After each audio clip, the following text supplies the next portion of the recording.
আপনি বাতাস দূষিত করলেন রুদ্র ভাই। ছি। আকস্মিক এমন কথায় চমকে গেল রুদ্র। চোখের চশমা ঠিক করে বিছানা থেকে নেমে দরজার সামনে দাঁড়ানো তটিনীর দিকে চোখ বড় বড় করে তাকিয়ে রইল। রুদ্রের অবাক চাহনি দেখে 18 বছরের কিশোরী তটিনী ওনার কোনা দিয়ে মুখ চেপে ধরল, হাত দিয়ে কিছু তাড়ানোর মতো করে বলল, কি বাজে দুর্গন্ধ রুদ্র ভাই। আপনি কি খেয়ে এমন অ্যাটম বম আবিষ্কার করেছেন বলুন তো? লজ্জায় রুদ্রের শরীর গরম হয়ে গেল, নাক কান দিয়ে ধোঁয়া বের হতে লাগলো। তটিনী সেটা বুঝতে পেরে রুদ্রকে লজ্জার চূড়ান্ত অধ্যায়ে নিতে বলল, আপনি কি সবসময় এমন গ্যাস ত্যাগ করেন? তাহলে তো আপনি ডক্টরের শরণাপন্ন হওয়া জরুরি রুদ্র ভাই। ওইসব ফার্মেসির ডাক্তারদের ওষুধে আর কাজ হবে না। আমি তো ভবিষ্যতে মেডিকেল স্টুডেন্ট, আপনাকে একজন ভালো ডাক্তারের খোঁজ দিতে পারি। আপনি রাজি তো? রুদ্রের মনে হলো কেউ তার বুকে ছুরি চালিয়ে দিয়েছে। ধপাস করে নিচে পড়ে গিয়ে নাজেহাল অবস্থা হলো রুদ্রের। তটিনী ভড়কে গেল আকস্মিক ঘটনায়। শেষমেশ তার রুদ্রভাই বায়ু দূষণ করে লজ্জায় জ্ঞান হারিয়ে ফেলেনি তো? তটিনী ভয় পেয়ে কাচুমাচু করে রুদ্রের সামনে হেঁটে এলো। ঝুঁকে তাকিয়ে দেখলো রুদ্র পিটপিট করে তাকাচ্ছে। তটিনীর হাত গালে রেখে বলল, আপনার কি হয়েছে রুদ্র ভাই, এমন করছেন কেন? রুদ্রের মাথা বাতাসের বেগের মতো ঘুরছে। থরথর করে কেঁপে কেঁপে বলল, ডাক্তার ডাকো, ঐশী। আমার মনে হয় প্রেশারটা 0 হয়ে গেছে। নিজের সেকেন্ড নাম নেওয়ার কারণে তটিনী বিরক্ত হয়ে বলল, তা না হয় ডাকবো, আপনি আগে আমার নাম ঠিক করুন। ঐশী না বলে তটিনী ডাকুন। আমার নাম তটিনী রুদ্র ভাই। অসুস্থ হয়ে মূর্ছা যাচ্ছে রুদ্র। সেটা দেখেও এই মেয়ে এখন নিজের নাম নিয়ে কথা বলছে। রুদ্রের ইচ্ছে হলো জোরে একটি ধমক দিতে, কিন্তু নিজের বর্তমান অসহায়তার কথা ভেবে থেমে গেল। অনুরোধের সুরে বলল, মাকে ডাক দে ঐশী। আমি জ্ঞান হারিয়ে ফেলার আগে মাকে ডাক দে। তটিনীর এবার মায়া হলো ভীষণ। হাত ছেড়ে মা বড় মাকে ডাকতে লাগলো। রুবা নাহার তড়িঘড়ি করে ছেলের রুমে হাজির হলেন। রুদ্রের অবস্থা দেখে কেঁদে ফেলে বললেন, তোর কি হয়েছে রুদু? এসব কিভাবে হলো বাবা? রুদ্র চোখ বুঝবার আগে বলল। ডাক্তার ডাকো মা। রুদ্রের জ্ঞান ফিরল তার ঠিক 15 মিনিট পর। নিজের ফ্ল্যাটে একজন ডাক্তার আঙ্কেল থাকেন তার পরিবার নিয়ে। তাকে বাসাতেই পাওয়া গেল। রুদ্র পিটপিট করে তাকাতেই রুবা নাহার ছেলেকে জড়িয়ে ধরে বললেন, তোর প্রেশার কমে কেন গেল বাবা? কি নিয়ে হাইপার হয়েছিলি? রুদ্র কিছু না বলে রুমের চারিদিকে তাকালো, কিন্তু না, বাদর মেয়ে কোথাও নেই। রুবা ছেলেকে লক্ষ্য করে বললেন। কাকে খুঁজছিস রুদু? রুদ্র নিজেকে সামলে নিয়ে বলল, কিছু না মা, ওই পড়াশোনার চাপ বেশি তো, সেজন্য হঠাৎ প্রেশার কমে গেছে। তুমি চিন্তা করো না, আমি ঠিক আছি। যাও, আমি বিশ্রাম নিচ্ছি। রুবা নাহার যেতে চাইলেন না, কিন্তু রুদ্র জোর করে পাঠালো। তার মাথায় চলছে অন্য কিছু। বাদর মেয়েটিকে হাতের কাছে পাবে কিভাবে? নিজের রুমে অনবরত পাইচারি করে চলেছে তটিনী। রুদ্র ভাইকে সায়স্তা করতে গিয়ে বেচারাকে শেষমেশ রোগী বানিয়ে দিল সে। নিঃসন্দেহে রুদ্র ভাই তাকে সহজে ছাড়ার মানুষ নন। এর শোধ অবশ্যই তুলবেন, কিন্তু তটিনীর কাজ হলো নিজেকে সেফ রাখা। এইচএসসি পরীক্ষার রেজাল্ট সবে বের হলো। অ্যাডমিশন নিশ্চয়ই এত তাড়াতাড়ি হয়ে যাবে না। কয়েকদিনের জন্য বাসাটা ত্যাগ করলে কেমন হয়? নিজের অমন অতুলনীয় বুদ্ধির জন্য নিজেকে বাহাবা দিল তটিনী। রুদ্রভাই তটিনীর উপন্যাসের প্রিয় একটি বই ছিঁড়ে ফেলেছিলেন, সেজন্য সে রুদ্রভাইকে সায়স্তা করতে গিয়েছিল। গতকাল সন্ধ্যার ঘটনা। হোস্টেল থেকে বাসায় এসেছে রুদ্র। ঢাকা বিশ্ববিদ্যালয়ের ইংরেজি ডিপার্টমেন্টের স্টুডেন্ট হলেন তটিনীর বায়ু দূষণকারী রুদ্র ভাই। কথায় কথায় ইংরেজি বলা যার স্বভাব। অসুস্থ হওয়ার পর রুদ্র ভাই যদি একটাও ইংরেজি বলতেন, তটিনী কখনোই কাউকে ডেকে দিত না। যাই হোক, গতকালের ঘটনাটা বলি। রুদ্র বাসায় এসে নিজের রুমে চলে গেছিল। সন্ধ্যার আগে পর্যন্ত সব ঠিকঠাক, কিন্তু সন্ধ্যাতেই তুল কালাম ঘটে গেল। রুদ্র বাড়ি মাথায় তুলে ফেলল। রুদ্র নিজেও ছোট থেকে উপন্যাস প্রেমী। হোস্টেলে সে কোনো উপন্যাসের বই নিয়ে না গেলেও বাসাতে আসলেই পড়ে। নিজের বুক শেলফে হাত দিতেই নিজের প্রিয় বইয়ের নাজেহাল অবস্থা চোখে পড়ে তার। এই কাজ একমাত্র তটিনীরই হবে বুঝতে পেরে রুদ্রর আগে গজগজ করে। তটিনী আর তার মধ্যে মাঝে মধ্যেই উপন্যাসের বই নিয়ে ঝগড়া লেগে যায়। রুদ্র নিজের বই কাউকেই ছুতে দেয় না, কিন্তু তটিনী ঠিকই লুকিয়ে বই নিয়ে পড়ে। সেটা বুঝেও রুদ্র কিছু বলে না, কিন্তু তাই বলে শেষ পর্যন্ত বই ছিঁড়ে এমন অবস্থা করবে? নিজের প্রিয় বইয়ের জন্য রুদ্রের হৃদয় ব্যথিত হলো। তটিনীর ঘরে গিয়ে তটিনীকে জিজ্ঞেস করতেই তটিনী মানা করে বলল সে বই ছেড়েনি, কিন্তু বিশ্বাস করল না রুদ্র। রাগে অন্ধ হয়ে তটিনীর প্রিয় বই সাতকাহন উপন্যাসের উৎসর্গ পৃষ্ঠা ছিঁড়ে ফেলল। তটিনীর মনে হয়েছিল কেউ তার হৃৎপিণ্ডে আঘাত করেছে। রুদ্র রাগ মিটিয়ে নিজের রুমে চলে আসে, কিন্তু তটিনীকে একবারও খেয়াল করে দেখেনি। দেখলে হয়তো বুঝতে পারত তার রাগের কারণে একজন কিশোরীর হৃদয়ে ঠিক কতটা ব্যথিত হয়েছে। তটিনীর বাবা তাহের ইফফাত মারা গেছেন তটিনীর ঠিক 11 বছর বয়সে। ছোট ভাই তুরফান তখন 5 বছর বয়সী। বাবা মরণ ব্যাধি রোগে মারা যাওয়ার পর রুদ্রের বাবা তাইমুম ইরফান তটিনীও তার মা ভাইয়ের দায়িত্ব নেন।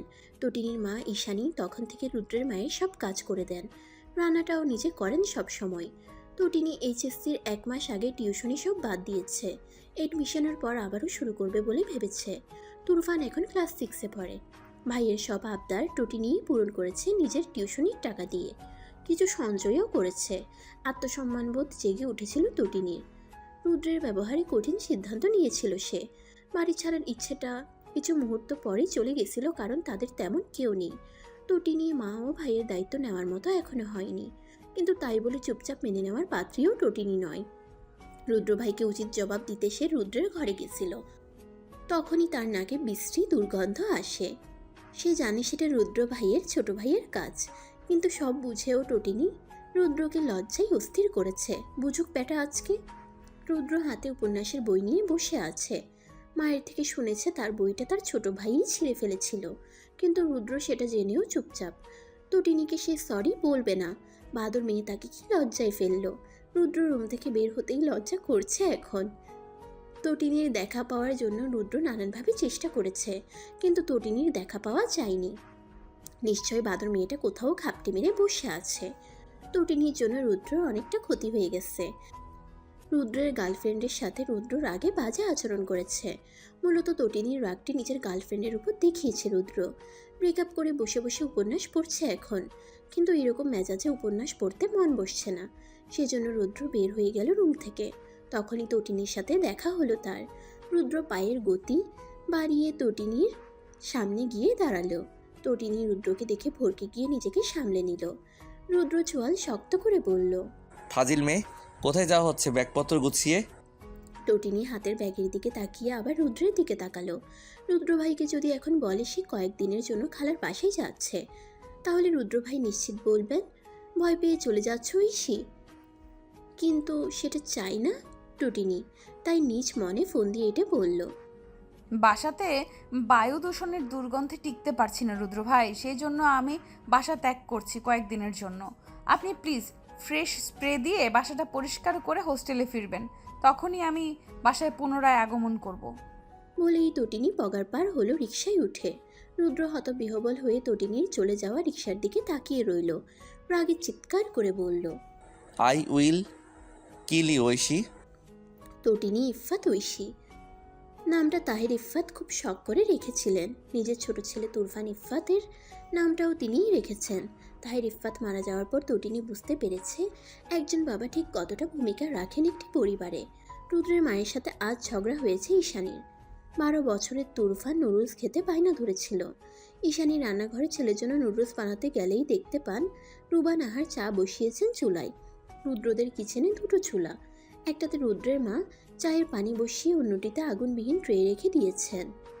ঈশানী ট্রেটা সরিয়ে ফেলার চেষ্টা করলে রুবা নাহার খেপে যায়।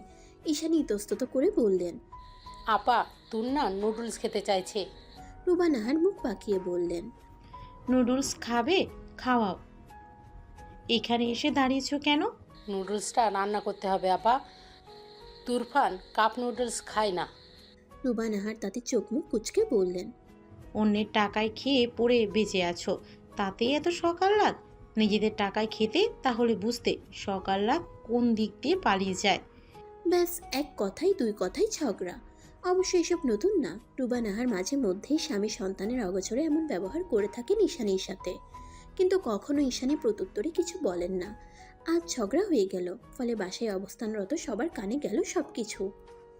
রুদ্র নিজের ঘর থেকে বেরিয়ে এসে মাকে মৃদু স্বরে বলল, এসব কেমন আচরণ মা? তুরফান ছোট মানুষ, খাবার বায়না করবেই, তাই বলে তুমি এভাবে কথা বলবে? এটা তোমার থেকে এক্সপেক্ট করিনি মা। আমার কেমন যেন লাগছে। তুরফানের জায়গায় আমি বা রাজ হলে কি এভাবেই বলতে মা? রুবা নাহার চোখের জল নাকের জল এক করে বললেন। বাইরের মানুষের জন্য তুই আমার সাথে এমন করে কথা বলছিস রুদ্র? আমি না হয় একটু বলেই ফেলেছি, সেই তো সব সময় বলা কথা বলেছি, সেটার জন্য তর্ক করলো কেন? সব সময় তো একদিনই সহ্য করা যায় না মা। তুমি নিজেই বলেছ তুমি সব সময় বলো, তার মানে চাচি এসব সব সময় সহ্য করে এখানে থাকছেন। তিনি তো আমার চাচার বৌমা। তুমি তার সাথে এরকম ব্যবহার করো আমি কখনো কল্পনাতেও ভাবিনি। আর সে বাহিরের মানুষ নয় মা, সে আমাদের পরিবারের একজন। আমি তোমার এই রূপ নতুন দেখছি মা, তোমাকে আমার মা মনে হচ্ছে না। রুদ্র নিজের রুমে গিয়ে দরজা বন্ধ করে দিল। রুবা নাহার এতে আরও ফুঁসে উঠলেন। ঈশানীর গালে চড় মারলেন জোরে। ব্যথায় টনটন করে উঠল ঈশানীর গাল। ঠিক সেই সময় বসার ঘরে প্রবেশ করলো টটিনি। খালার বাসায় যেতে গিয়েও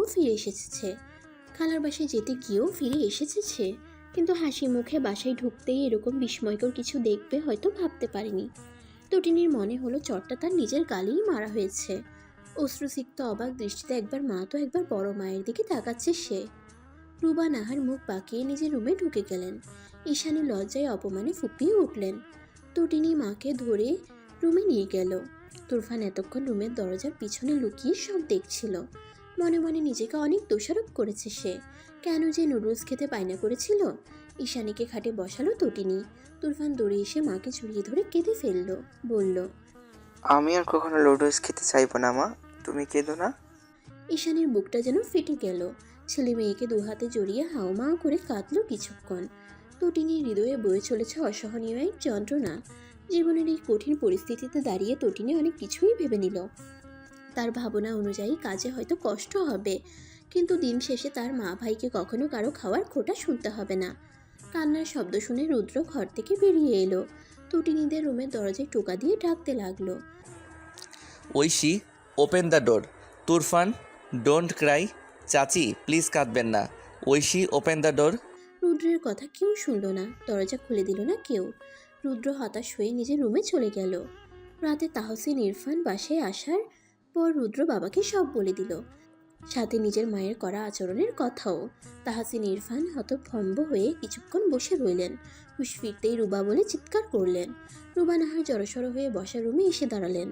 তাহসিন ইরফান রাগে কেঁপে কেঁপে বললেন, তুমি আমার অগোচরে এসব করে বেড়াও রুবা? রুবা আমতা আমতা করে বললেন, ওসব একটু একটু সংসারী হয়েই থাকে, তাই বলে আপনি এই বয়সে এসে এত বড় ছেলের সামনে আমাকে ধমকে কথা বলবেন? তাহসিন ইরফান হতবিহ্বল হয়ে বললেন, আমি তোমাকে সবার থেকে আলাদা ভেবেছিলাম রুবা। বুঝতে পারিনি তুমি জগৎ সংসারে বাকি সব মানুষের মতোই স্বার্থপর কেউ হবে। আমারই ভুল। আমি এতদিন তোমার উপর বিশ্বাস রেখে নিজের ভাইয়ের আমানতদের এই বাড়িতে রেখে দিয়েছিলাম। আমার ভাইয়ের রেখে যাওয়া যা কিছু আছে না, তা দিয়ে ওদের আরাম আয়েশ করে দিন না গেলেও সাধারণভাবে চলে যাবে। আমি চেয়েছিলাম সঠিক সময়ে সব ওদের বুঝিয়ে দিতে। আমার মনে হচ্ছে এখনই সেই সময়। তটিনী। তটিনী ইতস্তত করে তার বড় বাবার সামনে এসে দাঁড়ালো। তাহসিন ইরফান হাত বাড়িয়ে তটিনীকে আগলে নিলেন। নিজের পাশে কাঁধ জড়িয়ে বসিয়ে বললেন, তোমার বাবা তোমার মায়ের নামে একটা ফ্ল্যাট কিনে রেখে গেছিলেন, সাথে ব্যাংকের অ্যাকাউন্টে তোমাদের নামে কিছু টাকা। আমি চাই তুমি সেগুলো বুঝে নাও মা। ঈশানী ততক্ষণে বসা রুমের কোনায় এসে দাঁড়িয়েছেন। তাহসিন ইরফান ঈশানীর সামনে গিয়ে দাঁড়িয়ে মাথায় হাত রেখে বললেন, আমি জানতাম না বোন, তোমার ভালো করতে গিয়ে এত বড় ক্ষতি করে ফেলবো। আমাকে ক্ষমা করে দিও। তটিনী এগিয়ে এসে বলল, আমিও একটা সিদ্ধান্ত নিয়েছি বড় বাবা। তাহসিন ইরফান কৌতূহল দেখিয়ে বললেন, কী সিদ্ধান্ত মা? আমি মা ও ভাইকে নিয়ে বাবার রেখে যাওয়া ফ্ল্যাটে চলে যেতে চাই। বয়স তো কম হলো না, 18 বছর হয়ে গেছে আমার। চেষ্টা করলে মা ভাইকে নিয়ে সংসার সাজিয়ে নিতে পারবো। হয়তো কষ্ট হবে, কিন্তু কষ্ট করতে করতেই তো সুখের মুখ দেখে মানুষ। তাহসিন ইরফান তটিনীর মাথায় হাত রেখে বললেন, মা গো, একসময় তোমাকে যেটার হাল ধরতে হতো সেটা যদি এখন থেকে ধরো তাতে আমার কোনো আপত্তি নেই। তবে মা, তাতে তোমার পড়াশোনার ক্ষতি হতে পারে। সামনে তোমার ক্যারিয়ার পড়ে আছে।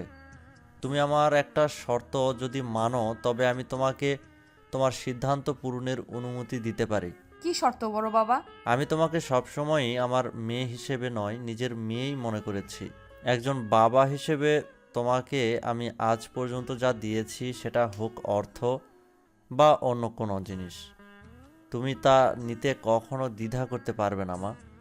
তটিনী আবেগে কেঁদে ফেলল, বলল, আপনি তো আমার বড় বাবাই বাবা, আপনার শর্তে আমি রাজি। তোমার কোনো অসুবিধা হবে না মা। আজ যারা তোমাকে নিন্দা করেছে, একদিন তারা তোমার প্রশংসা করবে, মনে রেখো।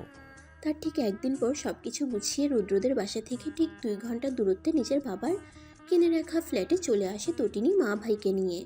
আসার আগে যখন বড় মায়ের কাছে বিদায় নিতে গেছিল, তখন মানুষটা কেমন অসহায়ের মতো তাকিয়েছিল। একবার জড়িয়ে ধরে কেঁদে বলল, মানুষ তো ভুল করেই ফেলি, পারলে ক্ষমা করিস মা। রুদ্র ভাই হোস্টেলে চলে যাওয়ার প্রস্তুতি নিচ্ছিলেন। নিশ্চয়ই ঠিক তখনই তটিনী তার রুমে গেল। মাথা নিচু রেখেই বলল, আপনার সাথে অনেক খারাপ আচরণ করেছি রুদ্র ভাই, নিজের বোন ভেবে ক্ষমা করে দিবেন। বেঁচে থাকলে ভবিষ্যতে দেখা হবে ইনশাল্লাহ। রুদ্রকে কিছু বলার সুযোগ না দিয়ে তটিনী বের হয়ে গেছিল। কিন্তু তটিনী যদি একবার পিছন ফিরে তাকাতো, তাহলে হয়তো দেখতে পেত শুদ্ধ নিজের অনুভূতি সম্পর্কে অবগত হওয়া এক পুরুষের নিজের প্রিয় মানুষ থেকে দূরত্বে যাওয়ার যন্ত্রণায় চশমার ফাঁকে ছলছল করা একজোড়া আঁখিধয়। মা ও ভাইকে নিয়ে বাবার কিনে রাখা ফ্ল্যাটে বসবাস করছে তটিনী। মেডিকেলে চান্স পায়নি তটিনী, সেটা নিয়ে প্রথমে দুঃখ পেলেও মেনে নিয়েছে। সবার জন্য সব কিছু না। গুচ্ছে আবেদন করেছিল তটিনী। জগন্নাথ বিশ্ববিদ্যালয়ে চান্স পেয়ে যায় সে। আগের মতো আবারও টিউশনি পড়াতে শুরু করেছে তটিনী। ক্লাস ও টিউশনি পড়ানোর শেষে মাসাতে মা ও ভাইকে নিয়েই তার জীবন চলে যাচ্ছে।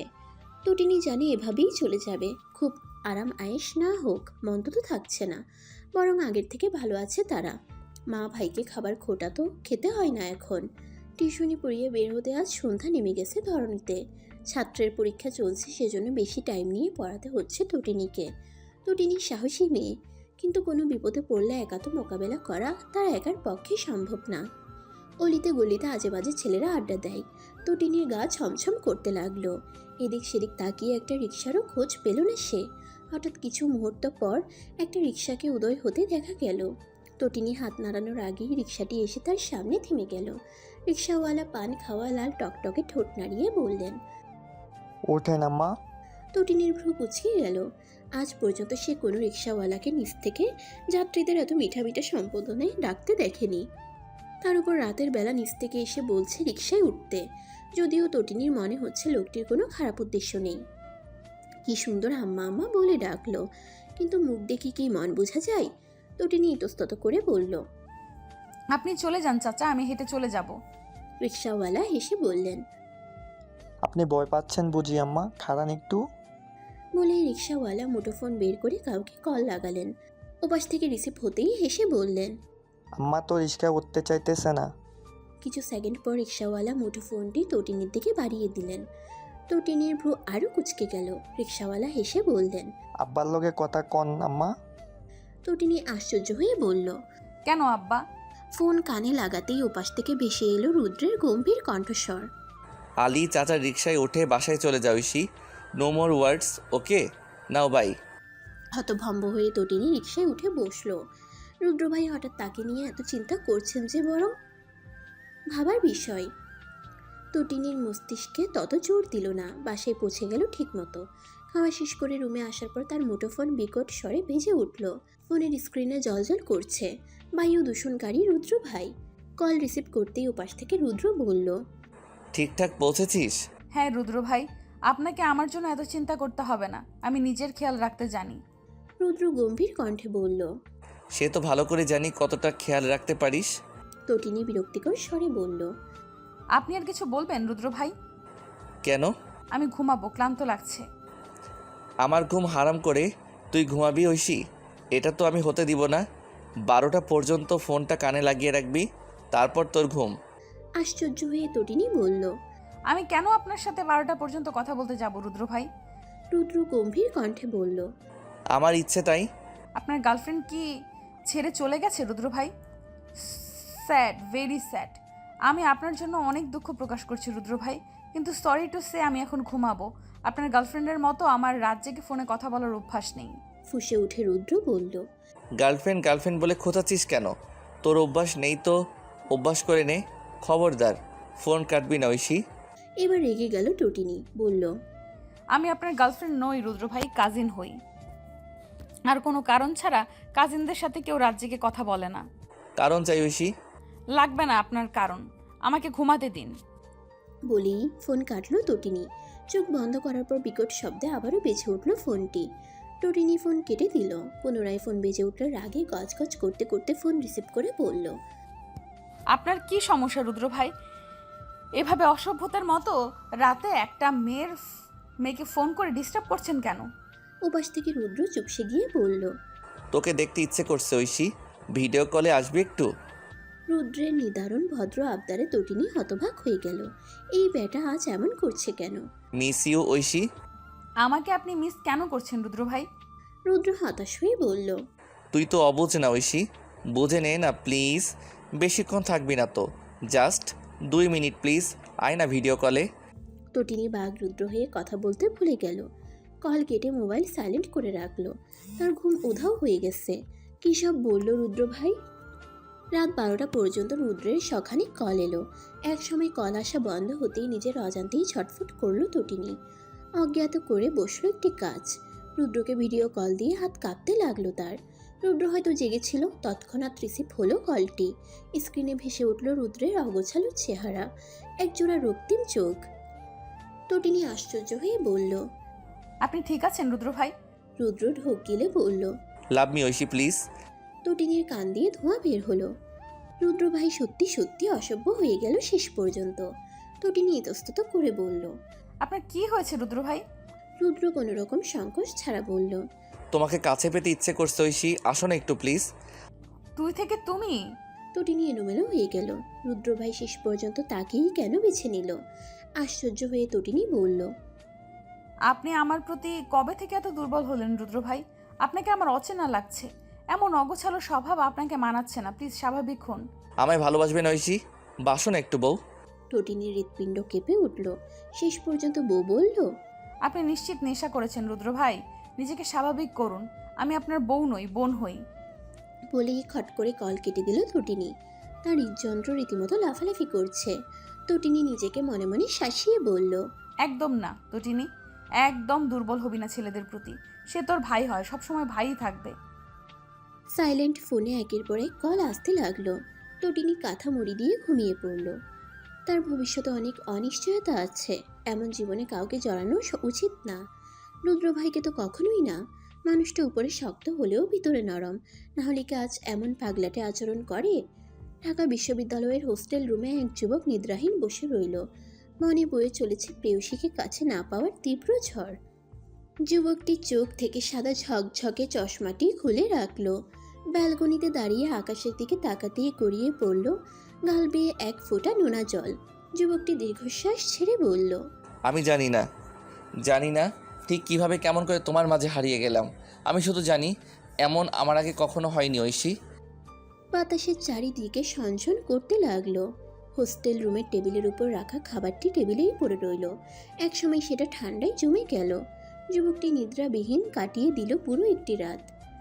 আকাশে বাতাসে ধরণীতে বসন্তের উৎসব আমেজ। বসন্তের বাতাসে দোলা দিয়ে যাচ্ছে হাজার হাজার বাঙালি হৃদয়ে। বসন্ত মানেই বাসন্তী শাড়ি।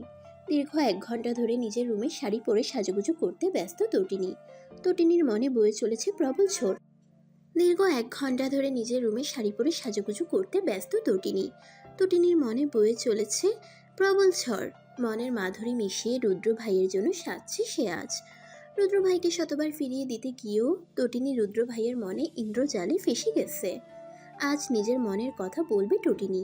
রুদ্র ভাই অপেক্ষায় আছেন তার। বেলা যখন ঠিক 11টা তখনই টটিনি পার্কে গিয়ে পৌঁছালো। রুদ্রকে ফোন দিতে যাওয়ার আগেই তার সামনে এসে দাঁড়ালেন ঝকঝকে সাদা চশমা পরা রুদ্র ভাই।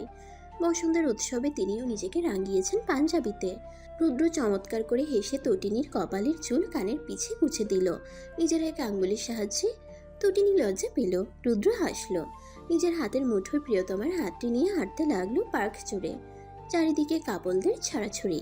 হাঁটতে হাঁটতে একটি খালি জায়গায় বসলো রুদ্র তটিনীকে নিয়ে। তখনও রুদ্রের হাতের মুঠোয় তার হাত। তটিনী ইতস্তত করে হাতটি ছাড়িয়ে নিতে চাইলেই রুদ্র আরো শক্ত করে ধরল।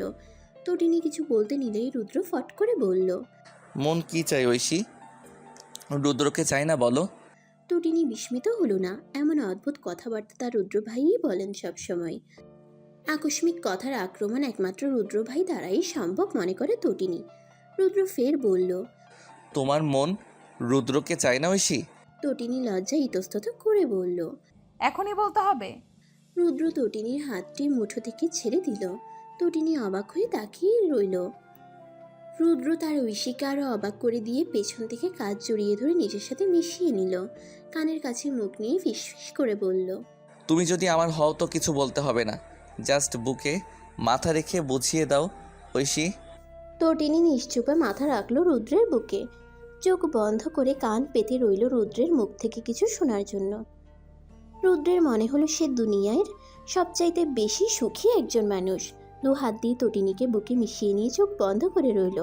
কিছু সময় পর একে অপরকে ছেড়ে হাতে হাত রেখে চলল দুজন পরবর্তী পথে।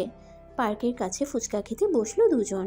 ফুচকা খাওয়ার মুহূর্ত পর্যন্ত তটিনী লজ্জায় মুখ নিচু করে রাখলেও তার লজ্জা দ্বিগুণ বাড়িয়ে দিল তারই করা একটি ঘটনা। ফুচকা খেয়ে রিকশায় ওঠার আগ মুহূর্তে তটিনীর হঠাৎ খেয়াল হলো তার হাতের মোবাইল ফোনটি হাতে নেই। মলভুলা তটিনী নিজের মুঠোফোনের চিন্তায় তখন মারাত্মক চিন্তিত হয়ে রুদ্র ভাইকে নিয়ে আবারও পার্কে প্রবেশ করলো। দুজন যে জায়গাতে বসেছিল সে জায়গার চারিদিকে খুঁজে যখন তটিনীর মোবাইল পাওয়া গেল না, তখন তটিনীর মুখ চুপসে গেল। এটা তটিনীর নিজ টাকায় কিনা প্রথম মোবাইল ফোন। মন খারাপ হবে স্বাভাবিক। তটিনীর মন খারাপ করে থাকা সহ্য হলো না রুদ্রের। নিজ মনে প্রতিজ্ঞা করলো যেভাবেই হোক তার ঐশীর মোবাইল ফোনটি খুঁজে বের করবে সে।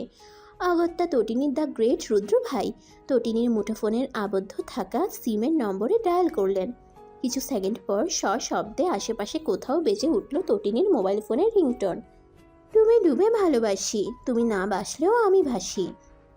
গানের রিংটোন শুনে রুদ্র চমৎকার হেসে তটিনীর দিকে তাকিয়ে রইল। তটিনী লজ্জায় লাল হয়ে বলল। প্রিয় গান ওটা রুদ্র ভাই।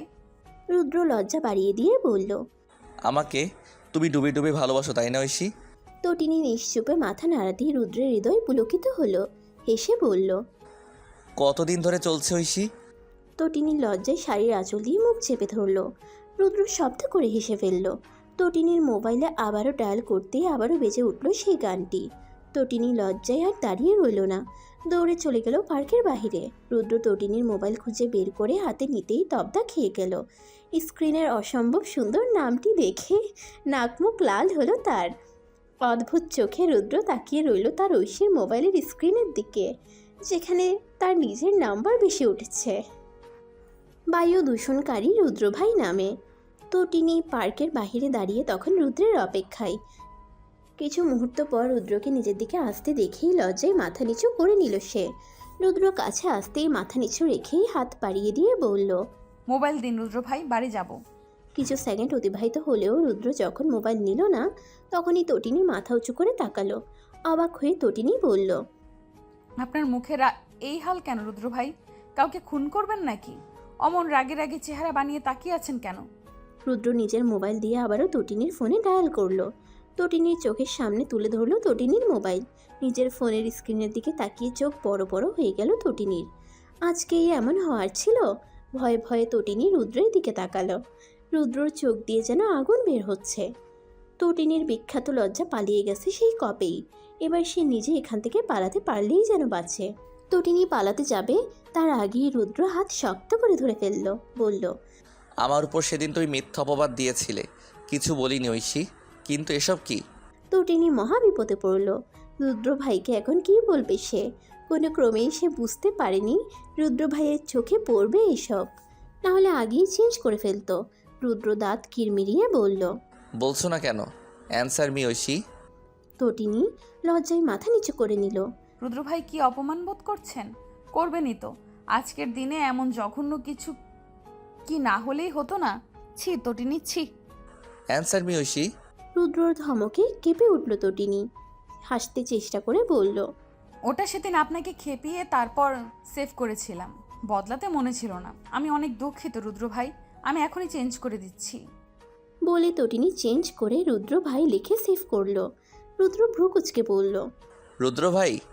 তটিনী হাসার চেষ্টা করে বলল। না মানে পাল্টাচ্ছি। তটিনী বোকার মতো হেসে বলল। কি দিব রুদ্র ভাই? না মানে রুদ্র। রুদ্র কিছু না বলে তাকিয়ে রইল। তটিনী থমথমে পরিবেশ বদলাতে জামায় লিখে সেভ করে ফেলল রুদ্রের নাম্বারটি। রুদ্রের চেহারা কিছুটা নরম হলো যেন, কিন্তু তাতেও তটিনীর ভয় কমলো না। মোবাইল শক্ত করে হাতের মুঠোয় নিয়ে পিছাতে পিছাতে বলল। আজ তাহলে আমি যাই। রুদ্র থমথমে গলায় বলল। কেন? তটিনী বোকার মতো হেসে বলল। ঠিক আছে, যাব না, আমি আছি, এখানেই আছি। রুদ্র কিছু না বলে তটিনীর দিকে আবারও আগুন চোখে তাকালো। তটিনী মিনমিন করে বলল। পানি খাবো রুদ্র জামাই। রুদ্র পানির বোতল এনে দিতেই তটিনী তড়িৎ গলায় পানি ঢাললো, তবুও যেন গলা ভিজল না তার। এক বোতল জল খেয়ে তটিনী বলল। আরও একটা বোতল আনুন না রুদ্র জামাই। রুদ্র অদ্ভুত চোখে তাকিয়ে যেই না পানি আনতে স্থান ত্যাগ করলো, অমনি তটিনী রিকশায় উঠে পগার পার। দোকান থেকে পানি নিয়ে এসে রুদ্র দেখল তটিনী ততক্ষণে রিকশায় চেপে বসেছে। তটিনী পিছনে তাকিয়ে বলল। গুড বাই রুদ্র ভাই, জামাই, টাটা। রুদ্র তটিনীর যাবার দিকে অদ্ভুত চোখে তাকিয়ে হাতের পানির বোতল চেপে ধরে বলল। I will kill you Oishi. চারিদিকে রোদের উত্তাপে সবার জীবন অতিষ্ঠ। গ্রীষ্মের কাঠফাটা রোদে রাস্তা পার হতেও বিলম্ব করছে মানুষজন। গ্রীষ্মের আগমন মানে বৈশাখ। চারিদিকে নানান রঙের পোশাকের মধ্যে সাদা ও লাল রঙের পোশাকের মানুষজন যেন আলাদা। টিউশনি করিয়ে বাসায় ফিরল তটিনী। তুরফান আবদার করেছে তাকে নিয়ে ঘুরতে যেতে হবে। রাজও আসছে তুরফানের সহযোগী হতে। ফ্রেশ হয়ে তটিনী সাদা শাড়ি পরে নিল। নিখুঁত বাঙালিয়া আনায় নিজেকে ঢেকে নিয়ে তুরফানের হাত ধরে মায়ের কাছে গেল। ঈশানী তখনও রেডি হননি। তটিনী মৃদু স্বরে চেঁচিয়ে বলল। মা। ঈশানী চমকে উঠলেন। তটিনী ফের বলল। এখনো রেডি কেন হওনি মা? ঈশানী মৃদু হেসে বললেন। আমার কি আর সেই বয়স আছে রে মা? তোরা আনন্দ কর না। উৎসব পালনের বয়সে কোনো প্রয়োজন হয় না মা, বুঝতে পারছি তুমি রেডি হবে না, আমি করিয়ে দিচ্ছি, নো সমস্যা। অগত্যা তটিনী সাদা ও কালোর মিশেলে একটি শাড়ি পরিয়ে দিল তার মাকে। অল্প একটু সাজিয়ে দিতেই তার মনে হলো তার মা যুবতী বয়সে অসম্ভব সুন্দরী ছিলেন নিশ্চিত। বেশি সাজাস না রে মা, বুঝেছি তো আমি বিধবা, সমাজে অন্য চোখে দেখবে। ঈশানীর কথায় তটিনী জেদ হলো। মায়ের ঠোঁটে লাল টকটকে লিপস্টিক লাগিয়ে দিল সে। বলল। নিজেকে আনন্দে রাখতে গিয়ে যদি সমাজের তোয়াক্কা করো তো নিজেকে কখনো আনন্দে রাখতে পারবে না মা। আর তুমি হয়তো দেখোনি আজকের এই যুগে কেউ তোমার মতো বিধবার সব কিছু মেনে চলে না। হ্যাঁ সেটা ঠিক, আমি জানি না ইসলামে কি আছে, কিন্তু আজ মানা করো না মা, তোমাকে সত্যিই অনেক সুন্দর লাগছে। অগত্যা ঈশানীর বাধা দিলেন না। তটিনী মনের মাধুরী মিশিয়ে নিজের মাকে সাজালো। আয়নার সামনে মাকে নিয়ে দাঁড় করাতে ঈশানী নিজের দিক থেকে নিজেই চোখ ফিরাতে পারলেন না। তটিনী বলল। তুমি যুবতী বয়সে অনেক সুন্দরী ছিলে, তাই না মা? ঈশানী কিঞ্চিত হেসে বললেন। তোর নানু মামারা আমার জন্যই ঠিক করে কোথাও যেতে পারতেন না, যেখানেই যেতেন সেখানেই প্রস্তাব পেতেন আমার জন্য। রিলেশন করে তোর বাবার সাথে বিয়ে হয়। তোর নানু আগেই বলেছিল নিজের পছন্দে বিয়ে করেছো, পরে কিছু হলে আমার দোষ নয়। ব্যাস তোর বাবা বউ হয়ে আসলাম। অনার্স সেকেন্ড ইয়ারে থাকতেই তুই পেটে এলি। পড়াশুনো করতে আর ইচ্ছে করলো না। তোর বাবার কোনো বিষয়ে কখনোই আমাকে জোর করেনি, কিন্তু তটিনী আমি চাই তুই পড়াশুনোটা কমপ্লিট কর, স্বাবলম্বী হ।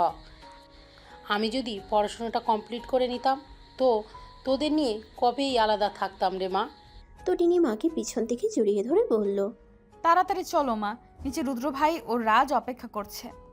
রুদ্র ইরফান, তাহাসিন ইরফানের বড় ছেলে। রাজ ইরফান হলো ছোট ছেলে, বয়সে তুরফানের বয়সী। রুদ্র আজ লাল পাঞ্জাবি পরেছে। রাজ ভাইয়ের সাথে মিলিয়ে নিজেও লাল পাঞ্জাবি পরেছে। আজ তারা সবাই মিলে একসাথে ঘুরবে।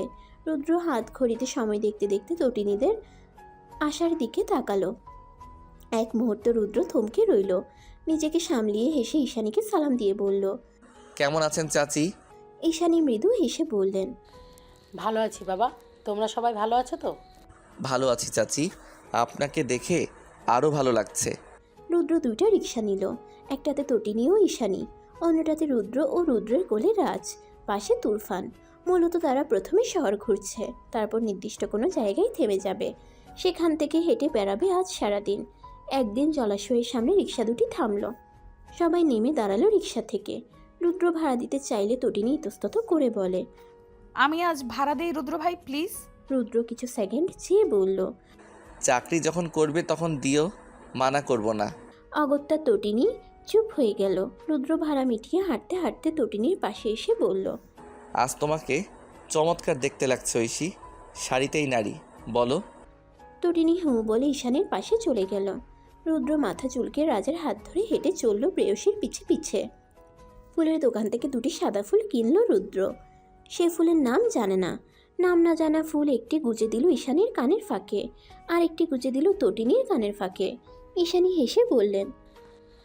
আজ নিজেকে কেমন তোমাদের মতো লাগছে বাবা, মনে হচ্ছে আমি তটিনীর বয়সী বাচ্চা একটি মেয়ে। রুদ্র হেসে বলল। আপনার বয়স তেমন হয়নি চাচি, আপনি নিজের যত্ন নেন না, সেজন্য আপনাকে দেখে বোঝা যায় না আপনি এত সুন্দরী। আজকের পর থেকে নিজের যত্ন নেবেন চাচি, নিজেকে ভালোবাসার মধ্যে অন্যরকম আনন্দ রয়েছে। ঈশানী হেসে তুরফানের হাত ধরে জলাশয়ের পাশ দিয়ে হেঁটে চললেন। দুপুরের কাঠ ফাটা রোদ ধীরে ধীরে কমে যাচ্ছে। বিকাল হয়ে আসছে, সূর্য নিভে যাচ্ছে। ঈশানী শাড়ির আঁচল কাঁধে চড়িয়ে হেঁটে যেতে যেতে বললেন। তাহের ইফাত, তোমার অনুপস্থিতিতে আজ খুব নিদারুণ যন্ত্রণা দিচ্ছে আমায়। এই সময় আমার পাশে তুমি থাকলে ব্যাপারটা মন্দ হতো না, বলো। তটিনীরা রবীন্দ্র সরোবরে পৌঁছালো। চারিদিকে রঙে রাঙানো এত মানুষ দেখে এমনিতেই মন দোলা খেলো সবার। নিজেকে সবার মধ্যে একজন ভাবতে পেরে আনন্দ হতে লাগলো তুরফানের। তটিনীর হাত জড়িয়ে ধরে বলল। আপু, আমি আইসক্রিম খাবো। রুদ্র সবাইকে নিয়ে আইসক্রিম খেতে গেল। অনেক খাওয়া দাওয়া ও ঘোরাঘুরির পর সন্ধ্যা নাগাদ সবাই বাড়ি ফিরতেই রিকশায় চেপে বসলো। এইবার তটিনী বসেছে রুদ্রর পাশে। তুরফান ঘুমিয়ে মায়ের সাথে রয়ে গেছে। রুদ্রের কোলে রাজ থাকলেও সেও ঘুমে আচ্ছন্ন। সন্ধ্যাবেলায় ঘুমানো এদের দুজনের দ্বারা সম্ভব। রুদ্র চেপে বসলো তটিনীর দিকে, হাতে হাত রেখে বলল। আজ সারাদিন এত কাছে থেকেও একবারের জন্য হাত ধরতে পারিনি। তুমি ইচ্ছে করে দূরে দূরে থেকেছো, তাই না ঐশী? তটিনী মুখ পাকিয়ে বলল। আপনাদের থেকে দূরে বা কাছে কোনোটাই থাকছি না আমি। রুদ্র হেসে বলল। কিছু নিয়ে আমার উপর অভিমান করে আছো ঐশী? না রুদ্র ভাই, আমার আপনার প্রতি কোনো অভিমান নেই। তোমার কথা শুনেই মনে হচ্ছে কিছু হয়েছে, বলো না প্লিজ। আপনি আমার আগে কয়টা সম্পর্কে জড়িয়েছিলেন রুদ্র ভাই? রুদ্র অবাক হতে গিয়েও নিজেকে সামলে নিল। কিঞ্চিত হেসে বলল। 2টা রিলেশন করেছি, কিন্তু সিরিয়াস ছিল না কেউ, আমিও সিরিয়াস ছিলাম না। তটিনী হেসে বলল। আমিও কি তবে সময় কাটানো আপনার জন্য? রুদ্রের চোয়াল শক্ত হলো। তটিনীর হাত শক্ত করে ধরে বলল। তুমি আমার কাছে অন্য সবার মতো নও ঐশী, আমি তোমাকে ভালোবাসি, যেটা অন্য সবার বেলায় অনুভব হয়নি। তুমি আর কখনো এসব কথা বলবে না। তটিনী মুখ বাঁকিয়ে বলল। 100 বার বলবো। রুদ্র চোখ গরম করে তাকিয়ে বলল। বললে পানিশমেন্ট পাবে, প্রেমময় পানিশমেন্ট দিতে অবশ্য আমার কোনো অসুবিধা হবে না। বলেই চোখ মারল রুদ্র। তটিনী চোখ বড় বড় করে তাকাতেই রুদ্র নাক টিপ দিয়ে বলল।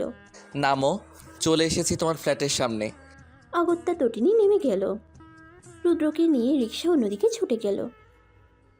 তটিনীর হাঁসফাঁস লাগলো। মানুষটা কষ্ট পেল না তো? অনার্স ফার্স্ট ইয়ারের পরীক্ষা শেষ তটিনীর। হাতে আপাতত অফুরন্ত সময়। এদিকে রুদ্রের অনার্স কমপ্লিট। সে আপাতত মাস্টার্সে ভর্তি হওয়ার প্রস্তুতি নিচ্ছে। তটিনীর দিনগুলো টিউশনি করিয়ে ও বাসায় মা ভাইয়ের সাথে সময় কাটিয়েই পার হয়ে যায়। তার মধ্যে মাঝে মধ্যে রুদ্রের সাথে দেখা করা, কথা বলা। এই তো তাদের প্রেমের সম্পর্ক চলে যাচ্ছে এভাবেই। আজ সকাল থেকে তটিনীর মোবাইল অফ। সারা রাত কথা বলে ঘুমানোর সময় চার্জে দিতে মনে ছিল না তটিনীর। রুদ্র নিশ্চিত ফোন করে করে অস্থির হচ্ছে। ঘুম থেকে উঠে 10টার দিকে নিজের মোবাইল চার্জে দিল তটিনী। ঈশানের ঘরে গিয়ে তার ফোন নিয়ে ডায়াল করলো রুদ্রের নাম্বারে। রুদ্র তৎক্ষণাৎ রিসিভ করলো ফোন। তটিনী কিছু বলার আগেই রুদ্র তড়িৎ গতিতে ওপাশ থেকে বলল। ঐশীর বাচ্চা, তোর ফোন কোথায়? শালি, জানিস কত টেনশন হচ্ছিল, সামনে পাই থাপ্পড় দিয়ে সোজা করে ফেলবো। আমার নাম্বারে ব্যস্ত লাগাস না, তোর ফোন চালানো বের করবো। তটিনী আশ্চর্য হয়ে কিছুক্ষণ ফ্যাল করে ফোনের দিকে তাকিয়ে রইল। ওপাশ থেকে রুদ্র খেপে গেল আরও। তাতে দাঁত চেপে বলল। কথা বলিস না কেন? নাকি পুরনো হয়ে গেছি বলে পাত্তা টাত্তা দিচ্ছিস না? শোন, আমি পুরনো হই আর নতুন, তোর আমি ছাড়া গতি নেই। অন্য কোনো ছেলের দিকে তাকিয়ে দেখ, কোনো দিন চোখে দেখতে পারিস কি না। আমি রুদ্র ইরফান তোর মাথা ফাটিয়ে দিব ঐশী। তুই আমাকে ছাড়ার চিন্তা ভাবনা করবি তো আই উইল কিল ইউ। তটিনীর গলা শুকিয়ে গেল। এই ব্যাটা তো মারাত্মক ক্ষেপে আছে তার উপর। কী জন্য যে অলসতা করতে গেল। মোবাইলটা চার্জে দিলে আজ এত কথা শুনতে হতো না। তটিনী মিনমিন স্বরে ডাকলো। রুদ্র, ওপাশ থেকে রুদ্র রাগী স্বরে বলল, অন্য সময় না রুদ্র ভাই বলে মুখে ফেনা তুলে ফেলিস, এখন কিসে রুদ্র পাম মারস? ভাবছস তোর এই আল্লাদি ডাকে গলে যাব? নো ঐশী, ইউ আর রং। রুদ্র ইরফানকে গলানো এত সহজ না। তটিনী আবারও মিনমিন স্বরে আদুরেভাবে ডাকলো। ওগো শুনছো রুদ্র? রুদ্রের গলার স্বর এবার কিছুটা নরম শোনালো। ওপাশ থেকে বলল, কি? তুমি তো জানো আমি কত অলস। তোমার সাথে কথা বলার পর ফোন চার্জে দিতে মনে ছিল না গো। আমি সত্যি অনেক দুঃখিত রুদ্র। তটিনীর কথা শুনে রুদ্র মেজাজ পুরোপুরি ঠান্ডা হয়ে গেল। আদুরের স্বরে বলল, থাক, মন খারাপ করে না।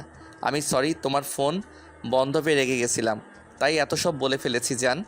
তটিনী আকাশের চাঁদ হাতে পাওয়ার মতো করে বলল। সত্যি? রুদ্র হেসে বলল, না, মিথ্যা। আপনাকে এতগুলো ভালোবাসি রুদ্র ভাই। ব্যাস, ওপাশ থেকে ফোন কেটে দিল রুদ্র। তটিনী মুঠোফোন হাতে নিয়ে ভাবতে লাগলো সে কি এমন বলেছে যার জন্য রুদ্র ভাই ফোন কেটে দিলেন। নিজের রুমে এসে তটিনী ভাবতে ভাবতে পায়ের উপর পা তুলে বসলো। কি বলেছে এক একটা বাক্য মনে করতে লাগলো। অতঃপরে সে বুঝতে পারলো সে কি করেছে যার জন্য রুদ্র রেগে বম হয়ে গেছে আবারও। তটিনীর ফোনে 10% চার্জ হয়েছে ততক্ষণে। তটিনী মোবাইল চার্জ থেকে খুলে অন করলো। তারপর সময় নিয়ে ডায়াল করলো রুদ্রের নাম্বারে। প্রথম 2বার রিং হলেও ওপাশ থেকে রিসিভ হলো না। 3বারের সময় রুদ্র ফোন রিসিভ করে বলল। কেমন আছেন পেয়ারের ছোট বোন? তটিনী থমথমে গলায় বলল, ওই বেটা তোমার বোন কেডায়? কেন? আমি তোমার রুদ্র ভাই হলে তুমি আমার বোন হও না ঐশী? তাই আজ থেকে আমি তোমাকে বোন বলে রাখবো, সাথে মধু মিশিয়ে পেয়ারের বোন। সুন্দর না? তটিনী খিলখিল করে হেসে ডাকলো। রুদ্র ভাই। রুদ্র রেগে বম হয়ে বলল, আবার ডাকে? আরে শুনুন না, আজকের যুগে সবাই জামাইকে ভাই ডাকতে পছন্দ করে, তাই আমি মাঝে মধ্যে শখ করে ডেকে ফেলি। আজ থেকে আর ডাকবো না, সত্যি। তো কি ডাকবি? তটিনী লজ্জায় লাল হয়ে বলল, রুদ্র বলে ডাকবো, আমার রুদ্র। রুদ্র নরম স্বরে বলল, মনে থাকে যেন। মনে থাকবে রুদ্র ভাই। থুরি রুদ্র। রুদ্র রেগে বলল। আবার? তটিনী মুখ ফুলিয়ে বলল, আস্তে আস্তে ঠিক হয়ে যাবে তো, প্লিজ ডোন্ট মাইন্ড রুদ্র। মুয়া। রুদ্র চমৎকার করে হেসে বলল, তোমার গায়ে আমার হাওয়া লেগে যাচ্ছে ঐশী। তুমিও আজকাল আমার মতো করে ইংরেজি বলো। আপনার হাওয়া গায়ে লাগবেই, কিছু করার নেই। ফোনে চুমাচুমি না করে সামনাসামনি দিলেই তো পারো, তাহলে খুশি হয়ে যেতাম মিস। তটিনী মুখ পাকিয়ে বলল। শখ কত? রুদ্র হেসে বলল, শখ থাকবে না কেন? তুমি আমার, আর যা আমার তার উপর আমারই তো সব শখ থাকবে বলো। হ্যাঁ, তা ঠিকই বলেছেন রুদ্র ভাই। ওয়েট, ফোন চার্জে লাগিয়ে কথা বলি। ওপাশ থেকে রুদ্র তড়িৎ গতিতে বলল, না ঐশী, ফোনটা চার্জে লাগিয়ে কখনোই কারোর সাথে কথা বলবে না, যে কোনো সময় দুর্ঘটনা হতে পারে। তটিনী হেসে বলল, হবে না রুদ্র ভাই, আমি তো আর সব সময় চার্জে লাগিয়ে কথা বলবো না, জাস্ট এখন বলবো শুধু। রুদ্র মানা করে বলল, দরকার নেই, মোবাইল চার্জে দাও। সন্ধ্যার পর কথা হবে জান, আমি তোমাকে নিয়ে রিস্ক নিব না কোনো। নিজেকে সেফ রাখবো, কেমন? তটিনী মুখ গোমরা করে বলল। হুম। রুদ্র ফোন রাখতে গিয়েও রাখলো না, বলল, মন খারাপ করে না প্লিজ, হঠাৎ কিছু হয়ে যেতে পারে, বোঝো না কেন? আচ্ছা আমি আসছি, চাচিকে দেখতে আসছি, ওকে? চাচিকে নাকি চাচির মেয়েকে? দুজনকেই ম্যাডাম। ঠিক বিকাল 5টার দিকে রুদ্র তটিনীদের ফ্ল্যাটে এলো। ঈশানীকে সালাম দিয়ে বসার রুমে বসে তটিনীকে খুঁজতে লাগলো। তটিনী তখন রান্নাঘরে রান্না করছে পাকা কিন্নির মতো। ঈশানী রান্নাঘর থেকে শরবত এনে দিলেন রুদ্রকে। রুদ্র শরবতে এক চুমুক দিয়ে বলল, তোর কোথায় চাচি, ঐশী কই? ঈশানী সামনাসামনি সোফায় বসে বললেন, তোর তো বাবা ঘুমে, বসি রান্নাঘরে রান্না করছে। তুমি বসো, আমি ওকে পাঠাচ্ছি। রুদ্র লজ্জা পেয়ে বলল, না না চাচি লাগবে না, আমি বসছি, আপনিও বসে গল্প করুন, ও রান্না শেষ হলে এমনি আসবে। রুদ্রকে লজ্জা পেতে দেখে ঈশানী হাসলেন। সামনে বসা ছেলেটা তার মেয়েকে অসম্ভব ভালোবাসে, তিনি সেটা জানেন, কিন্তু কখনো রুদ্রকে খোলাখুলিভাবে এসব নিয়ে আলোচনা করেননি। রুদ্রও জানে তার চাচি সব জানেন, সেজন্য সে লজ্জা পাচ্ছে। ঈশানী রুদ্রের কথা শুনলেন না, রান্নাঘরে গিয়ে তটিনীকে পাঠিয়ে দিলেন। তটিনী এতক্ষণ উকি ছুকি দিয়ে দেখছিল রুদ্রকে। মা বলতেই সুরসুর করে বসার ঘরে চলে আসলো। ঈশানী হেসে রান্নায় মনোযোগ দিলেন। রুদ্র তটিনীকে দেখে চোখ মেরে বলল, বাহ পাকা গিন্নি, কী রান্না করলেন? যাই করি আপনাকে বলবো কেন? আমার জন্য করনি? করেছি, কিন্তু বলবো না, খাওয়ার সময় দেখে নেবেন।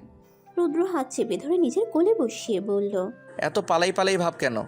তটিনী ওঠার জন্য চেষ্টা করতে করতে বলল। ছাড়ুন, মা রান্নাঘরে আছে, যে কোনো সময় চলে আসবে। রুদ্র কিছু সেকেন্ড বুকে জড়িয়ে রেখে ছেড়ে দিল। তটিনী উঠে গিয়ে সামনাসামনি সোফাতে বসে বলল। নির্লজ্জ পুরুষ। রুদ্র চমৎকার করে হেসে বলল। তোমারই তো। রুদ্র যখন পুরো দমে মাস্টার্সের প্রস্তুতি নিচ্ছিল তখনই তার ফোনে মেসেজ এলো যে ভিসা পেয়েছে কানাডার। মূলত রুদ্র অনার্স লাস্ট ইয়ারের পরীক্ষার অনেক আগে অ্যাপ্লাই করে রেখেছিল মাস্টার্স করার জন্য। এভাবে আকস্মিক ভিসা পেয়ে যাবে ভাবেনি। কানাডার সরকার তাকে অনুমতি দিল, কিন্তু রুদ্র যাবে কিভাবে? তটিনী মানবে তো? তটিনী মানলেও রুদ্র নিজে থাকতে পারবে? রুদ্র ঠিক করলো সে কানাডাই যাবে না। রুদ্রের ভাবনার মধ্যেই রোবা নাহার রুদু রুদু বলে ডাকতে ডাকতে রুমে ঢুকলেন। তড়িৎ গতিতে বললেন, রুদু, তোর ফোন চেক কর তো, তোর সাথে অ্যাপ্লাই করা তোর কলেজের বন্ধুর কানাডার ভিসা কনফার্ম। আমাকে মাত্রই ফোন করে জানালো। তোর এসেছে কিনা দেখ তো। আমার মনে হয় তুই পাবি, কারণ ওর থেকে তুই সব দিক থেকে এগিয়ে আছিস। এক নাগারে কথা বলে থামলেন রুবা নাহার। রুদ্র থমথমে গলায় বলল, আমারও এসেছে মা।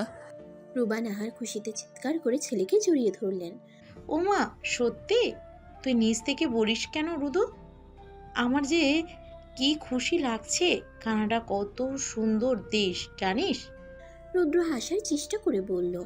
আমি যদি না যাই কোনো প্রবলেম হবে মা? রুবা নাহারের হাসি হাসি মুখ চুপসে গেল। রুদ্র হেসে বলল, না মানে তোমাদের ছেড়ে যেতে ইচ্ছে করছে না মা। রুবা নাহার হেসে ছেলেকে জড়িয়ে ধরে বললেন, 2 বছরই তো রুদু, দেখতে দেখতে চলে যাবে। তোর বাবার বংশে এর আগে কেউ উচ্চশিক্ষার জন্য কানাডা যায়নি, তুই প্রথম। বুঝতে পারছিস কত বড় ব্যাপার এটা? রুদ্র কিছু না বলে শুধু হাসলো। রুবা নাহার রুম থেকে খুশি মনে চলে গেলেন। বিল্ডিংয়ের সবাইকে জানাবেন তার রুদু কানাডার স্কলারশিপ পেয়ে গেছে। সন্ধ্যা হয়ে গেছে, তবুও রুদ্র নিজ থেকে ফোন করেনি বলে তটিনী নিজেই চিন্তিত হয়ে কল দিল। রুদ্র কল রিসিভ করে চুপ করে রইল। তটিনী চিন্তিত স্বরে বলল, কিছু কি হয়েছে রুদ্র ভাই? আমি তোমার থেকে দূরে কিভাবে থাকবো ঐশী? ভাবতেই তো আমার দম বন্ধ হয়ে আসছে। রুদ্রের কথা শুনে তটিনী ভরকে গিয়ে বলল, মানে? আমার কানাডার স্কলারশিপ কনফার্ম ঐশী, মেসেজ এসেছে আজ, ভিসা পেয়ে গেছি। তটিনী কিছু সেকেন্ড চুপ থেকে বলল, ভালো খবর তো, মন খারাপ কেন? আমার তোমাকে ছাড়া থাকতে কষ্ট হবে, দীর্ঘ 2 বছর না দেখে কেমন করে থাকবো? তটিনী হেসে বলল, আজকের যুগে এইসব কোনো ব্যাপার না রুদ্র ভাই, মাত্র তো 2 বছর। ফোন থাকতে আপনি আমাকে না দেখে থাকবেন কেন? প্রতিদিন কথা হবে আমাদের। তাছাড়া বড় মা আপনাকে নিয়ে অনেক স্বপ্ন দেখেন। আপনি এভাবে সব ক্যান্সেল করলে সে কষ্ট পাবে, বুঝতে পারছেন আপনি? রুদ্র গোমরা মুখে বলল, সবার কথা ভাবছো, আমার কথা কেন ভাবছো না? আমি যাব না ঐশী, প্লিজ জোর করো না, মাকে ম্যানেজ করে নিব। তটিনী জেদ ধরে বলল, আপনি যাবেন রুদ্র ভাই। আমি ভালো করে জানি এটা আপনার একটা স্বপ্ন ছিল। আমার জন্য আপনি নিজের স্বপ্ন পূরণ না করলে আমার নিজেকে অপরাধী মনে হবে। আপনি কি চান আমি আপনার অপরাধী হয়ে থাকি? তুমি সবসময় আমার অপরাধী ঐশী। আমাকে ভালোবাসার ফাঁদে ফেলার কারণে তোমাকে শাস্তি পেতে হবে। আমি সেই শাস্তি নিতে প্রস্তুত রুদ্র ভাই, কিন্তু আপনার স্বপ্ন পূরণ না হওয়ার অপরাধ আমি মাথায় নিতে পারবো না। আপনি যদি না যান তো কখনো আমার সাথে কথা বলবেন না। তটিনী ফোন কেটে দিল। রুদ্র ফোনের দিকে তাকিয়ে রইল চুপচাপ। রাত গভীর হলো, আকাশে আজ চাঁদ নেই। তারা ছড়িয়ে ছিটিয়ে আছে পুরো আকাশ জুড়ে। রুদ্র চাঁদবিহীন অন্ধকার আকাশের দিকে তাকিয়ে রইল। 10ম বারের মতো ডায়াল করলো তটিনীর নাম্বারে, কিন্তু বরাবরের মতোই বন্ধ দেখালো। রুদ্রের চোখ মুখ শক্ত হয়ে গেল। বড় বড় চোখে অন্ধকার আকাশের দিকে তাকিয়ে থাকতে থাকতেই তার গাল বেয়ে গড়িয়ে পড়ল এক ফোঁটা গরম নোনা জল। তটিনীকে ফোনে পাওয়া গেল না। সকাল 7টার দিকে রুদ্র ঈশানীর নাম্বারে ফোন করলো। তটিনী তখন মায়ের আশেপাশেই ছিল। ঈশানী ফোন রিসিভ করে বললেন, কেমন আছো রুদ্র বাবা? রুদ্রের নাম শুনে তটিনী দাঁড়িয়ে রইল। ওপাশ থেকে রুদ্র হেসে উত্তর দিয়ে বলল, দোয়া করবেন চাচি, কয়েকদিনের ভিতরে কানাডা চলে যাচ্ছি। ঈশানী চমকে গেলেও খুশি হলেন, হাসি মুখে বললেন, বাহ, এ তো মস্ত বড় গুড নিউজ। শুভকামনা বাবা, দোয়া করি আরও বড় হও। ফোন লাউডে থাকাতে তটিনী সব শুনে ফেলল। যাক, অবশেষে তার মহারাজ যেতে রাজি হলেন তাহলে। রুদ্র আরও কিছু কথা বলে ফোন রেখে দিল। নিজ রুমে এসে তটিনী মোবাইল অন করলো। রুদ্রের নম্বরে ডায়াল করতেই তৎক্ষণাৎ রিসিভ হলো। তটিনী হেসে বলল। অবশেষে মত পাল্টালেন তাহলে মশাই। রুদ্র বিষাদময় হাসি দিলেও তা তটিনী নিজ ঘর থেকে দেখতে পারল না। রুদ্র বলল। তুমি তো তাই চেয়েছিলে। তটিনী এবার কেঁদে ফেলল। কাঁদতে কাঁদতে চোখের জল নাকের জল এক করলো। রুদ্র কিছুক্ষণ মন ভরে কান্না শুনে বলল। নিজেই জোর করে এবার নিজেই সাগর বানাচ্ছিস তো কি করব আমি? কষ্ট হচ্ছে রুদ্র ভাই, আমাকে ভুলে যাবেন না যেন। আমি কিন্তু আপনার অপেক্ষায় করব। রুদ্রের গলা ধরে এলো। নিজেকে সামলে নিয়ে বলল। একবার বলো, জাস্ট একবার, আমি যাব না ঐশী। তটিনী নিজেকে সামলে নিয়ে বলল। আপনি অবশ্যই যাবেন রুদ্র ভাই। রুদ্র দীর্ঘশ্বাস ছেড়ে বলল। আজ টিউশনিতে যাবে না? তটিনী চোখের জল মুছতে মুছতে বলল। এই তো বের হব। রুদ্র কোনো কথা না বলে ফোন কেটে দিল। তটিনী কান্না চেপে রাখতে না পেরে কেঁদে ফেলল আবারও। সকাল 8টার দিকে তটিনীর একটি টিউশনি আছে, সেখানেই যাচ্ছে সে আপাতত। ছাত্র পড়িয়ে বের হবার পর তটিনী রুদ্রকে দেখে থমকে গেল। রুদ্র হেসে পায়ে পা মিলিয়ে হাঁটতে হাঁটতে বলল। দেখতে ইচ্ছে করেছিল খুব। তটিনী নিশ্চুপ হয়ে হাঁটতে লাগলো। রুদ্র হাতের মুঠোয় হাত চেপে ধরে বাইকের সামনে নিয়ে এসে বলল। উঠো। অগত্যা তটিনী বাইকে চেপে বসলো রুদ্রের সাথে। রুদ্র নিজ হাতে যত্ন করে হেলমেট পরিয়ে দিতে দিতে বলল। বাবা বাইক গিফট করেছেন স্কলারশিপ পাওয়ার খুশিতে। তটিনী কিঞ্চিত হেসে বসে রইল শক্ত হয়ে। রুদ্র নিচ থেকে তটিনীর 2 হাত দিয়ে নিজের পেটের উপর ঘুরিয়ে রাখলো। তটিনী নিজেকে ধরে রাখতে না পেরে পেছন থেকে জড়িয়ে ধরে পিঠে মাথা রেখে ফুপিয়ে কেঁদে ফেলল। রুদ্র হেসে বাইক স্টার্ট দিল। কফি শপের সামনে বাইক থামিয়ে তটিনীকে নামতে বলল। তটিনী চোখ মুছে ধীরে ধীরে নেমে দাঁড়ালো। রুদ্র তটিনীর হাত ধরে কফি শপের ভিতরে নিয়ে গিয়ে একেবারে কোণার টেবিলে বসলো। তটিনী তখনও ফুপিয়ে যাচ্ছে। অগত্যা রুদ্র টেনে নিজের কোলে বসিয়ে দিল। তটিনী চমকে ফুপানো বন্ধ করে দিল। রুদ্র হেসে বলল। থামলে যে? তটিনী চোখ বড় বড় করে বলল। সবাই দেখছে। রুদ্র জোরে জোরে হেসে চিল্লিয়ে বলল। শুনুন সবাই। রুদ্রের চিল্লানোতে সবাই মনোযোগ সহকারে তাকাতেই রুদ্র তটিনীর দিকে তাকিয়ে বলল। ওই মেয়েটাকে আমি ভালোবাসি স্কলারশিপের জন্য। কয়েক বছর দূরে থাকবো সেজন্য কেঁদে সাগর বানিয়ে ফেলছে। আমার কি করা উচিত? আমি যাব না বললেও মানছে না। Please some suggestion me all. Tatini লজ্জায় উঠে পড়েছে সেই কবেই। রুদ্রের বাম দিকের টেবিলের একজন মধ্যবয়স্ক ব্যক্তি এসে বললেন। ভালোবাসা মানিয়ে নিন, পাখি পোষ মেনে যাবে। এরকম বয়সে আমিও প্রেম করছি। কত কি করে যে প্রেয়সীর মন রাখতাম, আর সে আমার অর্ধাঙ্গী। আলহামদুলিল্লাহ। রুদ্র হেসে বলল। Thanks to the suggestion. রুদ্রের মতি গতি না বুঝে তটিনী মুখ ঢেকে দাঁড়িয়ে রইল। রুদ্র আচমকা সবার সামনে কোলে তুলে হাঁটা দিল বাহিরে। তটিনী চমকানোরও সময় পেল না। আশ্চর্যজনক চাহনিটা একসময় লজ্জায় রূপ নিল যখন রুদ্র কোলে করেই কফি শপের পাশের একটি পার্কে নিয়ে গেল। তটিনীকে বসিয়ে দিয়ে রুদ্র 1 সেকেন্ড সময় ব্যয় না করেও জড়িয়ে ধরল। মাথায় হাত বুলিয়ে দিতে দিতে বলল। এই দিকে কেউ আসবে না। আজ সারাদিন এভাবে জড়িয়ে রাখবো। 2 বছরের জন্য তো দূরে চলে যাব, সেজন্য কিছুটা পুষিয়ে নিতে চেষ্টা করছি। তটিনীর চোখ বেয়ে সুখে অশ্রু গড়িয়ে পড়ল। রুদ্র চলে গেছে আজ 1.5 বছর। ভালোবাসার মানুষ দূরে থাকলেও একটুও ভালোবাসা কমেনি দুজনের কারো প্রতি। শরীরের দূরত্ব কি মনের দূরত্ব হয়? নিয়মিত ভিডিও কলে একে অপরকে দেখে তৃষ্ণা মিটিয়ে কিছুটা প্রেমময় বাক্য আলাপ করে চলে যাচ্ছে রুদ্র ও তটিনীর প্রেম। আর মাত্র কিছু মাস তারপরে রুদ্র ফিরে আসবে আপনজনদের কাছে। সেটার অপেক্ষা করে আছে সবাই। বিকাল 5টা। দুপুরের খাখা রোদ্দুর কমে গেছে অনেক আগে। টিউশনি শেষ করে বাসায় ফিরছে টুটুনি। রাস্তা পারাপার হতে গিয়ে একটুর জন্য অ্যাক্সিডেন্ট করে বসতো সে আজ। সতর্ক হয়ে তটিনী পথ চলে বাসায় আসলো। মাকে প্রথমে বলতে না চাইলেও কথায় কথায় বলে ফেলল সে। ঈশানী রেগে গেলেন, চিল্লিয়ে রাগ ছেড়ে বললেন। কোন দিন তুই সতর্ক হবি? কতবার বলি একটু দেখে শুনে চলবি। কে শোনে আমার কথা? আমি তো আর কেউ না। টুটিনি মায়ের অভিমান দেখে হেসে জড়িয়ে ধরল, স্বাগতোক্তি করল। তুমিই তো আমার সব মা। সন্ধ্যার পর রুদ্র ফোন দিল। ভিডিও কল রিসিভ করে তটিনী পড়ার টেবিলে রেখে বই নিয়ে বসলো।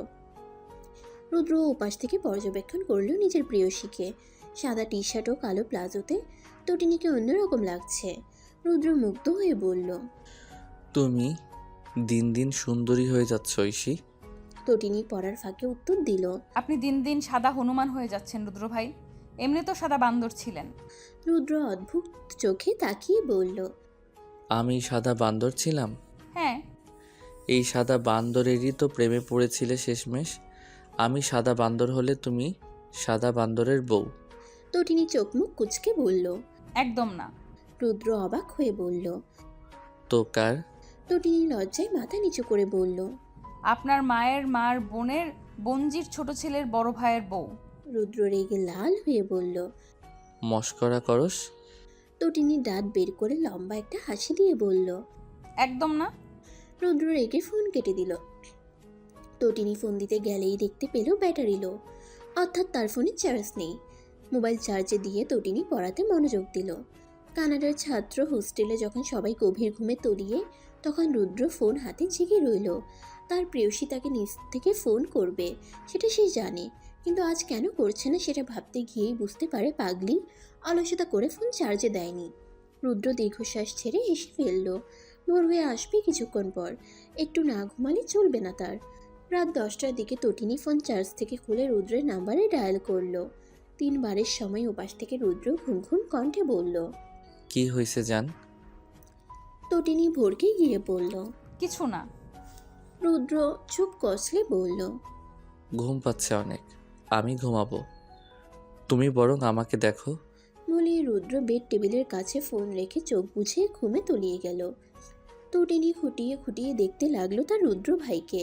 10:30টার দিকে খেয়ে এসে দেখলো রুদ্র তখনও ঘুমিয়ে। তটিনী 11টা পর্যন্ত জেগে রইল, তারপরেই তলিয়ে গেল ঘুমে। বাংলাদেশের সময় ঠিক রাত 12টার সময় রুদ্রের ঘুম ভেঙে গেল। কানাডার আকাশে তখন সূর্য উঠে গেছে। প্রেয়সীর ঘুমন্ত মুখশ্রী দেখে ঘুম ভাঙাতে রুদ্রের অদ্ভুত ভালো লাগা কাজ করলো। ফ্রেশ হয়ে নাস্তা করে কল না কেটেই ফোন হাতে নিয়ে বের হলো। ভার্সিটির ভিতরে এসে স্যার না আসা পর্যন্ত সে ফোনটা হাতে নিয়েই বসেছিল। স্যার আসার পর মোবাইল সাইলেন্ট করে ভলিউম শূন্য করে স্ক্রিন অফ করে পকেটে ভরে রাখলো। তবুও সে ফোন কাটলো না। বাংলাদেশের আকাশে আজ মেঘের ছড়াছড়ি। সকালে ঘুম থেকে উঠে নিজেই কল কেটে ফোন চার্জে দিয়েছে তটিনী। মানুষটার পাগলামি তাকে আনন্দ দেয় অনেক। আজ শুক্রবার, সেজন্য সব বন্ধ তার। 10টার পর বৃষ্টি থেমে গেলেও দুপুরে আবারও শুরু হয় ঝিরিঝিরি বর্ষণ। বারান্দায় দরজা খুলে দিয়ে তটিনী রুদ্রকে ভিডিও কল করলো। রুদ্র তখন নাকের ডগায় সাদা ফ্রেমের চশমা ঝুলিয়ে পড়তে ব্যস্ত। কল রিসিভ করে চশমা ঠিক করে মুচকে হাসলো। ভ্রু উঁচু করে বলল। কি ব্যাপার ম্যাম? তটিনী ক্যামেরা ঘুরিয়ে বারান্দা দেখালো। রুদ্র হেসে বলল। বাহ, বৃষ্টি হচ্ছে। ঐশী শোনো। তটিনী বৃষ্টি দেখতে দেখতে উত্তর দিল। হুম। মেঘেরা যেমন পৃথিবীর প্রত্যেকটি পাতা প্রত্যঙ্গকে ছুঁয়ে যায় বারবার, ঠিক তেমনি করে আমি তোমার দেহের প্রতিটি ভাঁজ ছুঁয়ে দেখতে চাই। তটিনীর আওয়াজ না পেয়ে রুদ্র ফের বলল। তুমি শুনেছ ঐশী? ঘোরের মধ্যে থেকে বেরিয়ে এসে তটিনী লজ্জায় কথা বলতে পারল না। রুদ্র মন খারাপ করে বলল। তুমি বৃষ্টির সময় আমাকে কখনো কল দিবে না ঐশী? তটিনী অবাক হয়ে বলল। কেন? মেঘেরা যেভাবে ভেসে যেতে যেতে সব কিছু ছুঁয়ে যায়, আমি তেমন করে তোমাকে ছুঁতে পারছি না, আমার আফসোস হয়। তুমি প্লিজ কল কাটো। তটিনী অবাক হতে গিয়ে হেসে ফেলল। রুদ্রকে দ্বিগুণ আফসোসে ভাসিয়ে দিয়ে ফোন বারান্দার দিকে তাক করে রেখে বারান্দায় হাত মেলে বৃষ্টিতে ভিজতে লাগলো। রুদ্র চোখ বড় বড় করে তাকিয়ে রইল। 1 গ্লাস পানি গলায় ঢেলে দিল তড়িৎ গতিতে। তটিনী তখন ভিজে টইটম্বুর। শরীরের প্রতিটি ভাঁজ স্পষ্ট হয়ে ফুটে উঠেছে মোবাইলের স্ক্রিনে। রুদ্রের নাক কান দিয়ে ধোঁয়া বের হতে লাগলো। বুকে চিনচিনে ব্যথা অনুভব করতে লাগলো সে। তটিনী বৃষ্টিতে ভিজতে ভিজতে প্রশ্ন করলো। আপনি বুকে হাত দিয়ে বসে আছেন কেন রুদ্র ভাই? রুদ্র বুকে হাত ঘষতে ঘষতে বলল। ও তুমি বুঝবে না মেয়ে, দিন দিন আমাকে নস্টালজিক বানিয়ে দিচ্ছ। তটিনী খিলখিল করে হেসে বলল। আমি একদমই ছোট নই গো, অনার্স 3rd ইয়ার শেষ হওয়ার পথে। রুদ্র চোখ চেপে ধরে বলল। চেঞ্জ করে এসো, ঠান্ডা লেগে যাবে। তটিনী দুষ্টুমিতে মেতে উঠে বলল। আপনি তার আগে চোখ থেকে হাত সরান, আমাকে ভালো করে দেখুন, কারণ আমাকে দেখার অধিকার শুধু আপনারই। রুদ্র হাত সরিয়ে তটিনীর প্রতিটি দেহের ভাঁজে চোখ বুলিয়ে নিল। পুরুষ মন তখন উত্তপ্ত অনেক। রুদ্র নিজেকে সামলে নিয়ে বলল। আর না ঐশী, প্লিজ চেঞ্জ করো যান। আর তো কয়েক মাস এসে নেই, সব দূরত্ব মিটিয়ে দিব বউ। প্লিজ আমাকে পাগল করো না আর। তটিনী অবাক হয়ে বলল। আপনি আমার স্বামী, আপনার সাথে আমি যা ইচ্ছা তাই করতে পারি। এগুলো হলো আপনার শাস্তি। বউ ফেলে ভিনদেশে থাকার শাস্তি উপভোগ করুন। রুদ্র হেসে বলল। ভুল করতে ইচ্ছে করছে বউ, প্লিজ একটু সহানুভূতিশীল হও তোমার এই অধম স্বামীর প্রতি। তটিনী মুখ গোমরা করে বলল। বিয়ে করেছেন, তাই যা ইচ্ছা করতে পারেন, ভুল হবে না। রুদ্র এবার চোখে মুখে নেশা নেশা ভাব নিয়ে তাকিয়ে বলল। তুমি আমার বউ সেটা আমি জানি, চাচি ও বাবা জানেন, আর কেউ জানে না ঐশী। আমি সবার সামনে তোমাকে স্বীকৃতি দিয়ে নিজের করব, এভাবে নয় বউ। তটিনী অভিমান করে ওয়াশরুমে চলে গেল। রুদ্র চোখ মুছে ঘাম মুছে নিয়ে স্ক্রিনে তাকিয়ে রইল। রুদ্রের কথা মানল না তটিনী। বক্ষ বিভাজনের উপর পাতলা ঝাল ঝাল কোমর পর্যন্ত একটি নাইটি পরে এসে দাঁড়ালো ফোনের সামনে। রুদ্র নিজেকে আর সামলাতে পারল না। চোখে চশমা খুলে উড়িয়ে ফেলে দিয়ে বলল। এটা কি করলে জান? তটিনী রেগে বম হয়ে বলল। পুরনো হয়ে গেছি না? বিদেশি কোনো সাদা বান্দরনির দিকে তাকাস, আমার দিকে না তাকিয়ে চোখ ঢেকে রাখিস, বুঝেছিস? আমি কিছু বুঝি না? বউ রেখে অন্য নারীর দিকে ঢলে পড়ে বউকে পাত্তা দাস না। আর ব আকার লয়ের পুরুষ, তুই বাড়িতে আয়, তোর দেহ বিভাজন দেখা বের করমু। বলতে বলতে তটিনী ঝাড়ু নিয়ে দাঁড়ালো ফোনের স্ক্রিনের সামনে। রুদ্র রোমান্টিকতা সরিয়ে দিয়ে হতবিহবল হয়ে তাকিয়ে রইল। তটিনী ফের গজগজ করতে করতে বলল। ফেসবুকে ফটো ছাড়স না? ক্লাসমেট বের করমু, একবার দেশে আয়। রুদ্র নিজের চশমা খুঁজতে গিয়ে চেয়ার থেকে ঠাস করে পড়ে গেল। তটিনী হাই হাই করে বলল। ঝাড়ুর বাড়ি খাওয়ার আগে তুমি মরতে পারো না গো প্রাণের স্বামী, না। আমি হলাম রুদ্র ইরফান, আমার বউ তটিনী ইফফাত ঐশীর একমাত্র জামাই। আজ আমার ও ঐশীর বিয়ে। আমি লাল শেরওয়ানিতে নিজেকে আবৃত করেছি আমার রানীকে আমার ঘরে নিয়ে আসার জন্য। কিছুক্ষণ পরে আমি বের হব বরযাত্রী নিয়ে। বসন্তের বাতাসে দুলতে দুলতে আমি পৌঁছে গেলাম বিয়ের আসরে। ঐশীকে যখন আমার সামনে আনা হলো, তখন আমি মুগ্ধ হয়ে আমার মনের রানীকে দেখছিলাম। সবার আড়ালে কানে কানে ফিসফিস করে বললাম, পৃথিবীর সবচেয়ে সুন্দর নারীদের মধ্যে দ্বিতীয় তুমি আমার চোখে। ঐশী লজ্জায় রাঙা হলো। আমি প্রথমে ভেবেছিলাম সে হয়তো রাগ করবে, মন খারাপ করে বলবে আমি দ্বিতীয় কেন, প্রথমজনকে। কিন্তু আমার ভাবনা মিথ্যা প্রমাণ করে দিয়ে ঐশী কোনো প্রশ্ন করলো না। আমি বুঝলাম সে অনেক বুঝদার বউ। আমি না বলতে অনেক কিছু বুঝে ফেলে। আমার চোখে সুন্দরী প্রথম নারী হলেন আমার মা। তিনি ভালো হন বা মন্দ, মা হিসেবে আমার চোখে তিনি সবসময়ই সেরা। এই যেমন আমি দেখতে পাচ্ছি আমার মা হাসি মুখে দাঁড়িয়ে আছেন বাবার পাশে। আমার বিয়েতে সবার থেকে খুশি তাকেই মনে হচ্ছে। যথারীতির মতো কবুল বলার সময় চলে আসলো। ঐশীকে যখন কবুল বলতে বলা হলো, তখনও ফটফট করে কবুল বলল। আমিও রকেটের গতিতে কবুল বলে দিলাম। অনেকে হাসাহাসি করলেও সেসব পাত্তা দিলাম না। ঐশীকে নিজের করে পাবার আনন্দে আমি তখন আকাশে বাতাসে উড়ছিলাম। বিদায় বেলায় ঐশী কাঁদল না। সবাই অবাক, মেয়ে কাঁদে না কেন? ঐশী কাঁদল না তো কি হয়েছে? আমি ওর পরিবর্তে কাঁদতে চেষ্টা করলাম এবং অবশেষে সফল হলাম। কেঁদে কেঁদে ঈশানী চাচির হাত ধরে বললাম, আমার মেয়ে, আমার বউ আর নিজের বউয়ের দেখাশোনা রুদ্র ইরফান অনেক ভালো করেই পারে। গাড়িতে উঠে বসলাম ঐশীর পাশে। ঐশী আমাকে বসতে দেখেই হাসলো। আমিও হেসে পেছন থেকে এক হাত দিয়ে ওকে জড়িয়ে ধরলাম। বাসায় পৌঁছানোর পর আমার মহারানীকে বরণ করে ঘরে তোলা হলো। সব কিছু পেরিয়ে তারপর এলো বাসরাতে। আমি সব কিছু থেকে মুক্তি নিয়ে বাসর ঘরে প্রবেশ করলাম।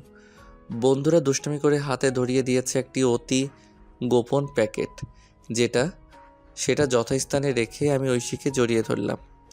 ঐশী লজ্জায় বাকবাকুম করতে করতে বলল, অনেক দিনের সাধনার পর আমরা আজকে একটি দিন পেয়েছি। কখনো হাত ছেড়ে দিও না প্রিয়, আমি তোমাকে অনেক ভালোবাসি। আমি ঐশীর হাত শক্ত করে ধরে বললাম, কখনো ছাড়বো না মহারানী, এভাবেই সারা জীবন ধরে রাখবো। আমার এই বক্তব্যটাই আমার কাল হলো। ভোরে যখন ফরজ গোসল করতে যাব তখনই ঐশী হাত শক্ত করে ধরে বলে, তুমি না বলেছিলে কখনো হাত ছাড়বে না?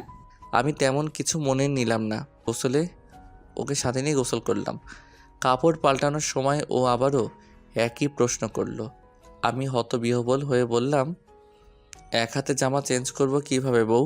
ঐশী কেঁদে ফেলল। আমি হতবাক, বউ আমার কাঁদে কেন? অতঃপর হাত ধরে জামা পরে নিলাম। ওর ড্রেসও আমিই চেঞ্জ করে দিলাম, তাও এক হাতে। চুল মোছার সময় তার হাত ছেড়ে দিতেই সে রেগে বোম হয়ে গেল। আমি তার রাগের দৃষ্টিতে অবাক হয়ে বললাম, কি হয়েছে বউ? ঐশী রাগে কটমট করে বলে, হাত ছাড়লে কেন? আমি তখন মহা ঝামেলায় পড়লাম। নাস্তা খেতে টেবিলে গেলেও তার হাত ধরে বসে থাকতে হয়। মা বাবার সামনে তখন লজ্জায় আমি টইটুম্বর হয়ে যাই। ছোট ভাই তো মুখ টিপে হাসে। বাথরুমে গেলেও ওর হাত ধরে বসে থেকে কাজ সারতে হয়। আমার তখন নাজেহাল অবস্থা। এদিকে অবিবাহিত সব বন্ধুরা সাজেশন চাইছে বিবাহিত জীবন কেমন। আমি আমার পরিস্থিতি দেখে বললাম, আর যাই করিস, বিয়ে করলে কখনো বউয়ের হাত সারা জীবন ধরে রাখবি বলে কথা দিস না। দরকার হলে অন্য মেয়ের হাত ধরার প্রতিজ্ঞা করবি। ওরা আমার কথা শুনে আমাকে গালাগালি করলো। বলল আমি নাকি চেঞ্জ হয়ে গেছি। এরকম চিপ মাইন্ডের কিভাবে হলাম? অফিসে গেলেও ঐশীর হাতে হাত রেখে যেতে হয়। বউকে কোলে নিয়ে বসে অফিস করার মজাই আলাদা। বসের কাছে এসব নিয়ে অনেক কমপ্লেন যাচ্ছে, কিন্তু কিছু করার নেই। আমার বউয়ের শেষ কথা, সারা জীবন তার হাত ধরেই রাখতে হবে। অজ্ঞতা আমি বাধ্য স্বামীর মতো সেটা পালন করে চলেছি। অফিস থেকে ফিরে যথারীতি আমরা ফ্রেশ হয়ে খেয়ে যখন ঘুমাতে গেলাম তখন আমার সুরসুরি শুরু হলো। বউকে আদর করার জন্য যেই না হাত ছেড়ে দিতে চেয়েছি অমনি বউ রেগে বোম হয়ে বলল, খবরদার হাত ছাড়বে না বলে দিচ্ছি। আমার তখন কাঁদো কাঁদো অবস্থা। এভাবে কি আদর করা যায়? সেটা বউকে বলতেই বউ আরও খেপে গেল। আমাকে লাথি মেরে খাট থেকে ফেলে দিতেই আমি একটা চিৎকার করলাম। ঘুম থেকে লাফ দিয়ে উঠে বসলো রুদ্র। ঘেমে শরীর একাকার তার। এমন ভয়ঙ্কর স্বপ্ন দেখে রুদ্রের গলা শুকিয়ে গেল। বেডসাইড টেবিল থেকে পানি ভর্তি গ্লাস নিয়ে ঢকঢক করে পান করলো। কিছুটা স্বস্তি অনুভব করতেই তার মনে পড়ে গেল ঐশীর সেই রণচণ্ডী রূপের কথা। রুদ্র তৎক্ষণাৎ কল করলো ঐশীর নাম্বারে। ঘুমাতে যাওয়ার প্রস্তুতি নিচ্ছিল তটিনী। রুদ্রের ভিডিও কল দেখে তৎক্ষণাৎ রিসিভ করলো। রুদ্র স্বপ্নের মতো করে বলল, পৃথিবীর সবচেয়ে সুন্দর নারীদের মধ্যে দ্বিতীয় তুমি আমার চোখে। তটিনীর ঘুম উড়ে গেল। দুপুরের মতো রণচণ্ডী রূপ ধারণ করলো মুহূর্তের মাঝেই। রাগে কেঁপে কেঁপে বলল, কি বললি? রুদ্র হেসে ফের বলল, পৃথিবীর সবচেয়ে সুন্দর নারীদের মধ্যে দ্বিতীয় তুমি আমার চোখে। তটিনী চোখ দিয়ে ভস্ম করে দিতে দিতে বলল, প্রথমজন কি তোর ওই সাদা বান্দর নেই যেটার লগে ফেসবুকে পিক আপলোড করেছিলি? রুদ্র হতভম্ব হয়ে বলল, ওটা আমার কেউ হয় না, ঐশী জাস্ট এ ক্লাসমেট বউ। Try to please. তটিনী সেটা শুনে ভ্রু কুঁচকে বলল। তাই নাকি? রুদ্র মাথা নেড়ে ঠোঁট উল্টে বলল। হুম। তটিনী মন খারাপ করে বলল, অমন ব্যবহারের জন্য সরি গো। তোমার পাশে কাউকে আমি সহ্য করতে পারি না।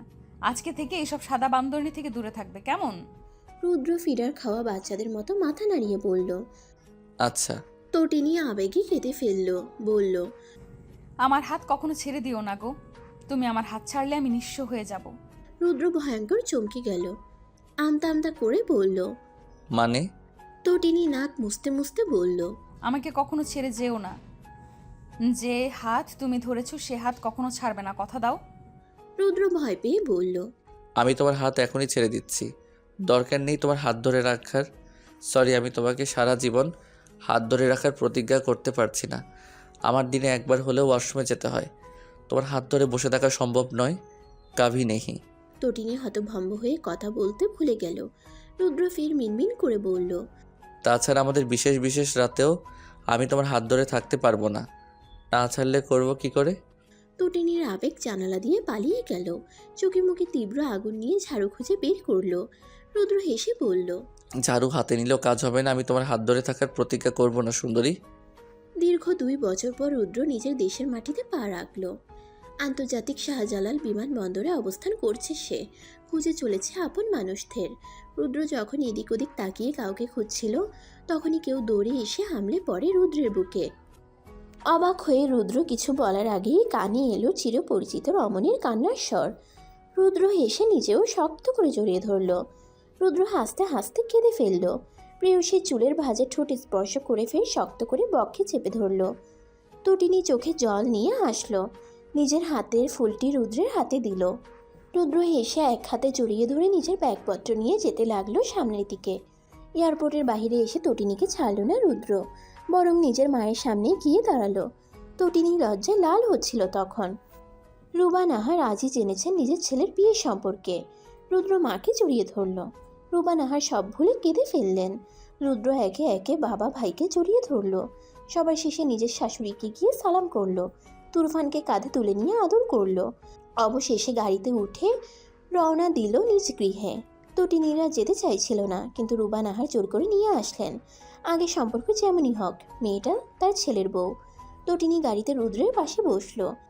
রুদ্র এক হাত দিয়ে জড়িয়ে রাখলো নিজের সাথে। তটিনী লজ্জায় মাথা তুলে তাকাতে পারল না। এক হাত স্বামীর বক্ষে রেখে মাথা নিচু করে রইল। রুদ্র বাহিরের দিকে তাকিয়ে মন প্রাণ ভরে নিঃশ্বাস নিতে লাগলো। নিজের দেশের হাওয়া গায়ে মাখিয়ে নিতে নিতে তটিনীর এক হাত নিজ হাতের মুঠোয় নিয়ে চুমু খেলো। তটিনী ফিসফিস করে বলল, একটু সবুর করুন। রুদ্র চোখ রাঙিয়ে বলল, কোনো সবুর টবুর করতে পারবো না। 2 বছর পর বউকে কাছে পেয়েছি। আমি ভেবে রেখেছি 1 মাস দরজা জানালা বন্ধ করে রাখবো। তটিনী হতভম্ব হয়ে বলল, আপনি তো আগে এমন নির্লজ্জ ছিলেন না। বিদেশের হাওয়া গায়ে লাগিয়ে চরম নির্লজ্জ হয়ে গেছেন। রুদ্র হেসে নাক টিপে দিয়ে বলল, আমি তোমার ক্ষেত্রে সবসময় এমন। শুধু আগে প্রেমিকা ছিলে বলে দেখাইনি, এখন বউ, তাই সবই দেখাতে পারি। তটিনীর কান দিয়ে ধোঁয়া বের হতে লাগলো। তন্মধ্যে রুদ্র তটিনীর একটি হাত নিজের স্পর্শ কাতর স্থানে চেপে ধরল। তটিনী চমকে উঠে চোখ বড় বড় করে ফেলল। রুদ্র দাঁতে দাঁত চেপে বলল, সব কিছুর হিসাব নিব। সময় অসময়ে আমাকে নানানভাবে নিজের দিকে ধাক্কা মেরেছ। দূরে ছিলাম বলে দাঁতে দাঁত চেপে সহ্য করেছি। এবার তোমার সহ্য করার পালা বউ, প্রস্তুত থেকো। তটিনী লজ্জায় মনে হলো অজ্ঞান হয়ে যাবে। রুদ্র হাত ছেড়ে দিয়ে তটিনীকে নিজের সাথে চেপে ধরল। বলা যায় এক মতো কোলেই বসিয়ে দিল। তটিনী মনে মনে আল্লাহকে স্মরণ করলো। ভাগ্যিস তাদের সাথে বড় কেউ নেই। তুরফান ও রাজ গেম খেলায় মগ্ন। রুদ্র তটিনীর বক্ষের দিকে রহস্যময় হেসে তাকালো। তটিনী থমথমে কণ্ঠে বলল, আপনি বিদেশি সাদা বান্দরদের মতো হয়ে গেছেন রুদ্র ভাই। না জানি আরো কি কি দেখা বাকি। রুদ্র বাঁকা এসে বলল, তুই চাইলে গাড়িতে বসেই সব কাঁপিয়ে দিতে পারি। তটিনীর গলা শুকিয়ে গেল। রুদ্র হেসে বলল, কেমন লাগে? অনেক জ্বালিয়েছ। আমি আজকের দিনটার অপেক্ষায় ছিলাম। শুধু ভার্জিন বউ দেশে রেখে গেছিলাম, এবার নন ভার্জিন করার সময় এসেছে। নিজেকে প্রস্তুত করো, তোমার আর রেহাই নেই। বাড়িতে পৌঁছে হাফ ছেড়ে বাঁচল তটিনী, কিন্তু তার জন্য অপেক্ষা করছিল আরও ভয়ঙ্কর কিছু। রুদ্রের বন্ধুরা রুদ্রের রুম ফুল দিয়ে সাজিয়েছে। তটিনী বহুদিন পর জন্ম থেকে বড় হওয়া নিজের রুমে গেল। ঈশানীকে রুবা নাহার সম্মান দিয়ে কথা বলছেন। বেআইন করে মুখে ফেনা তুলে ফেলেছেন। বিভিন্ন রকমের খাবার রান্না করেছেন। খাওয়া দাওয়া শেষ করে সবাই আড্ডা দিতে বসলো। রুদ্র নিজের রুমে গিয়ে কিছু সময় ঘুমিয়ে নিল। বিকেলের দিকে তটিনীকে লাল পেরে সাদা শাড়ি পরানো হলো। মাথায় দেওয়া হলো লাল ও সাদার মিশ্রণের ওড়না। লাল টকে লিপস্টিক লাগিয়ে সাজ কমপ্লিট করা হলো। বউ সাজার আগে তটিনীর হাতে মেহেদি দেওয়া হয়েছিল। সেই মুহূর্তে রুদ্রের হাতেও তটিনীর নাম লেখা হয়েছিল। সন্ধ্যা হতে হতে রুদ্রের সাজানো ঘর যদিও একটু অগোছালো হলো। রুদ্রের বন্ধুরা সব আবার গুছিয়ে দিল। রুদ্র ও তটিনীকে সোফায় বসানো হলো একসাথে। রুদ্র সাদা পাঞ্জাবি পরেছে। সবাই দোয়া করে উপহার দিচ্ছে। উপহার দেওয়া শেষে রুদ্র ও তটিনী একে অপরের হাতে আংটি পরিয়ে দিল। পারিবারিকভাবে সকলের দোয়া নিয়ে রুদ্রের বউকে ঘরে তোলা হলো। আনুষ্ঠানিক অনুষ্ঠান হবে তটিনীর পড়াশোনা শেষ হলে। রাত 10টার দিকে তটিনীকে রুদ্রের ঘরে নিয়ে আসা হলো। সবার সব আবদার রেখে রুদ্র তার রুমে প্রবেশ করলো। তটিনী তখন চুপসে বসেছিল বিছানায়। রুদ্রের অপেক্ষায় থাকলেও রুদ্রের প্রবেশ বুঝতে পেরে তার ভয় কাজ করছে। রুদ্র এগিয়ে এসে তটিনীর পাশে বসলো। 2 হাতে ওড়না উপরে তুলে নিজের বউকে মন প্রাণ ভরে দেখল। থুতনি ধরে মুখ উপরে তুলতেই তটিনী চোখ বুঝে ফেলল। রুদ্র হেসে গাঢ় চুমু খেলো তটিনীর ললাটে। রাত গভীর থেকে গভীর হলো। বারান্দায় নিজের প্রেয়সীকে নিয়ে চাঁদ বিলাস করলো রুদ্র। তটিনী রুদ্রের কোলে বসে তখনও রুদ্রের বুকের সাথে লেপ্টে। সে কি ভেবেছিল? আর রুদ্র কি করলো? মানুষটা তাকে ভয় পাওয়ানোর জন্য ওসব কাণ্ড করেছিল। তবে সে জানে এটা তার স্বামীর হক। এটাও জানে রুদ্র তার বউয়ের ইচ্ছার বিরুদ্ধে কখনোই কিছু চাইবে না। অগত্যা তটিনী আজকের রাতকে স্মরণীয় রাখতে সাহস করলো একটু। রুদ্রের বক্ষ থেকে মাথা তুলে রুদ্রের চোখে চোখ রাখলো। রুদ্র অবাক হয়ে বলল। ঘুমাওনি? তটিনী কোনো কথা না বলে একে অপরের অমৃত সুধা এক করে দিল। রুদ্র প্রথমে হতভম্ব হয়ে গেলেও পরে নিজ থেকেই অমৃত পান করতে লাগলো। তটিনীর তখন নাজেহাল অবস্থা। আর যদি সে সাহস না করে এগোতো তো বুঝতেই পারতো না তার স্বামীর বুকে এত তৃষ্ণা। ভাগ্যিস সাহস করে এগিয়েছিল। রুদ্রের অবস্থা খারাপ হলো। ঠোঁট থেকে নেমে গলায় মুখ ডুবালো। তটিনীর শ্বাস রুদ্ধ হয়ে এলো। কিছু একটা মনে পড়তেই রুদ্র ছেড়ে দিয়ে জোরে জোরে শ্বাস নিতে লাগলো। তটিনী তখন লজ্জায় মাথা নিচু করে বসে। রুদ্র অনুমতি চাওয়ার জন্য কিছু বলার আগেই তটিনী লজ্জায় মিনমিন করে বলল। অনুমতি নিতে হবে না আপনার মতো আমিও নিজের ভালোবাসায় ভেসে যাওয়ার অপেক্ষায় আছি। রুদ্র নিজের উত্তর পেয়ে গেল। মাথার চুল এলোমেলো করে নিল নিজের। পাঞ্জাবি ছুঁড়ে ফেলে তটিনীকে কোলে তুলে নিল। তটিনীর তখন মরিমরি অবস্থা। রাতের শেষ প্রহরে দুজন দুজনের সাথে মিলিত হলো। তটিনীর অবস্থা খারাপ। রুদ্র ভয় পেয়ে থেমে গেল। তটিনী ঠোঁট চেপে বলল। আরে অবুঝ পুরুষ, প্রথমবার সব মেরে এমন কষ্ট হয়, তার জন্য থেমে যেতে নেই, না হলে জীবনে আর বউয়ের আদর পাবেন না। রুদ্রের মুখ উজ্জ্বল হলো। এগিয়ে এলো নিজের বউয়ের দিকে। তটিনী তখন চোখ বড় বড় করে তাকিয়ে আছে। রুদ্র তটিনীর চাহনির মানে না বুঝতে পেরে প্রশ্ন করল। আমার জন্ম থেকে নিজের ভেতর লুকিয়ে রাখা সব কিছু নিয়ে নিলেন, আমাকেও এখন কিছু দিতে হবে, না হলে আমি এভাবেই কাঁদবো। তটিনী কিটকিট করে হাসলো। রুদ্র ভ্রুকুচকে তাকাতেই তটিনী কেঁদে ফেলল। রুদ্র হতভম্ব। তটিনী কাঁদো কাঁদো গলায় বলল। রুদ্র দাঁত বের করে হেসে নিজের কাজে মনোযোগ দিল। তটিনী তখনও কেঁদে যাচ্ছে। এক পর্যায়ে রুদ্রের চুল শক্ত করে খামচে ধরে বলল। আমার যেমন প্রথম, আপনারও প্রথম তো? রুদ্র রেগে গেল। এরকম বিশেষ মুহূর্তে কেউ এমন প্রশ্ন করে? তটিনী ফের বলল। বলুন। রুদ্র নিজেকে যথাসাধ্য নিয়ন্ত্রণে রেখে বলল। হঠাৎ এমন প্রশ্ন কেন? আপনি যেভাবে এগিয়ে যাচ্ছেন মনে হচ্ছে এসবে বহুত এক্সপিরিয়েন্স আপনার। রুদ্র নিজেকে ঠিক রাখতে পারল না। রেগে কামড়ে দিল তটিনীর বক্ষ বিভাজনে। তটিনী হতভম্ব হয়ে কথা বলতে ভুলে গেল। রুদ্র হিসিয়ে বলল। তোমার মতো বাদর মেয়ে জগৎ সংসারে দুটো নাই। তুমি প্রথম যে নিজের হাজব্যান্ডকে বিশেষ মুহূর্তে এমন প্রশ্ন করে বিভ্রান্ত করো। পৃথিবীর প্রাপ্তবয়স্ক সব পুরুষই এসব জানে, কোনো এক্সপিরিয়েন্সের দরকার হয় না মেয়ে। তটিনী লজ্জায় মাথা নিচু করে ফেলল। রুদ্র নিজেকে শান্ত করে বউকে বুকে জড়িয়ে ধরে বলল। আমি সরি ঐশী, আর এমন হবে না বউ। তটিনী কেঁদে ফেলল হাউমাউ করে। রুদ্র শুধালো। কাঁদছো কেন? তটিনী কাঁদতে কাঁদতে নাক টেনে বলল। পৃথিবীতে কোনো পুরুষ আপনার মতো নয় বলেই আমি আপনাকে ভালোবাসি। এটা সুখের কান্না রুদ্র ভাই। যে পুরুষ বিশেষ মুহূর্তে নিজেকে কন্ট্রোল করতে পারে সে অবশ্যই অস্কার পাওয়ার যোগ্য। রুদ্র রেগে দাঁতে দাঁত চেপে বলল। আমি পৃথিবীর সবচেয়ে ভালো পুরুষ বলেই এই বিশেষ মুহূর্তে তোমার মুখে ভাই শুনেও হাত গুটিয়ে বসে আছি ঐশী। সময় প্রবাহমান নদীর মতো বয়ে যায়। সময় কখনো কারো জন্য থেমে থাকে না। আকাশে বাতাসে বারবার এসে দোল খেয়ে যায় শীত, গ্রীষ্ম, বসন্ত ও হেমন্ত। শরৎকাল হলো কাশফুলের ছোঁয়া পেতে ছুটে চলে তরুণ তরুণী থেকে শুরু করে বাচ্চারাও। তেমনই একটি শরৎকালে বাচ্চা কাচ্চা স্বামীসহ পরিবারের সবাইকে নিয়ে কাশফুলে ঘুরতে এলো তটিনী। আগের সেই অনার্স পড়ুয়া তটিনীর সাথে বর্তমানে তটিনীর বিস্তর ফারাক।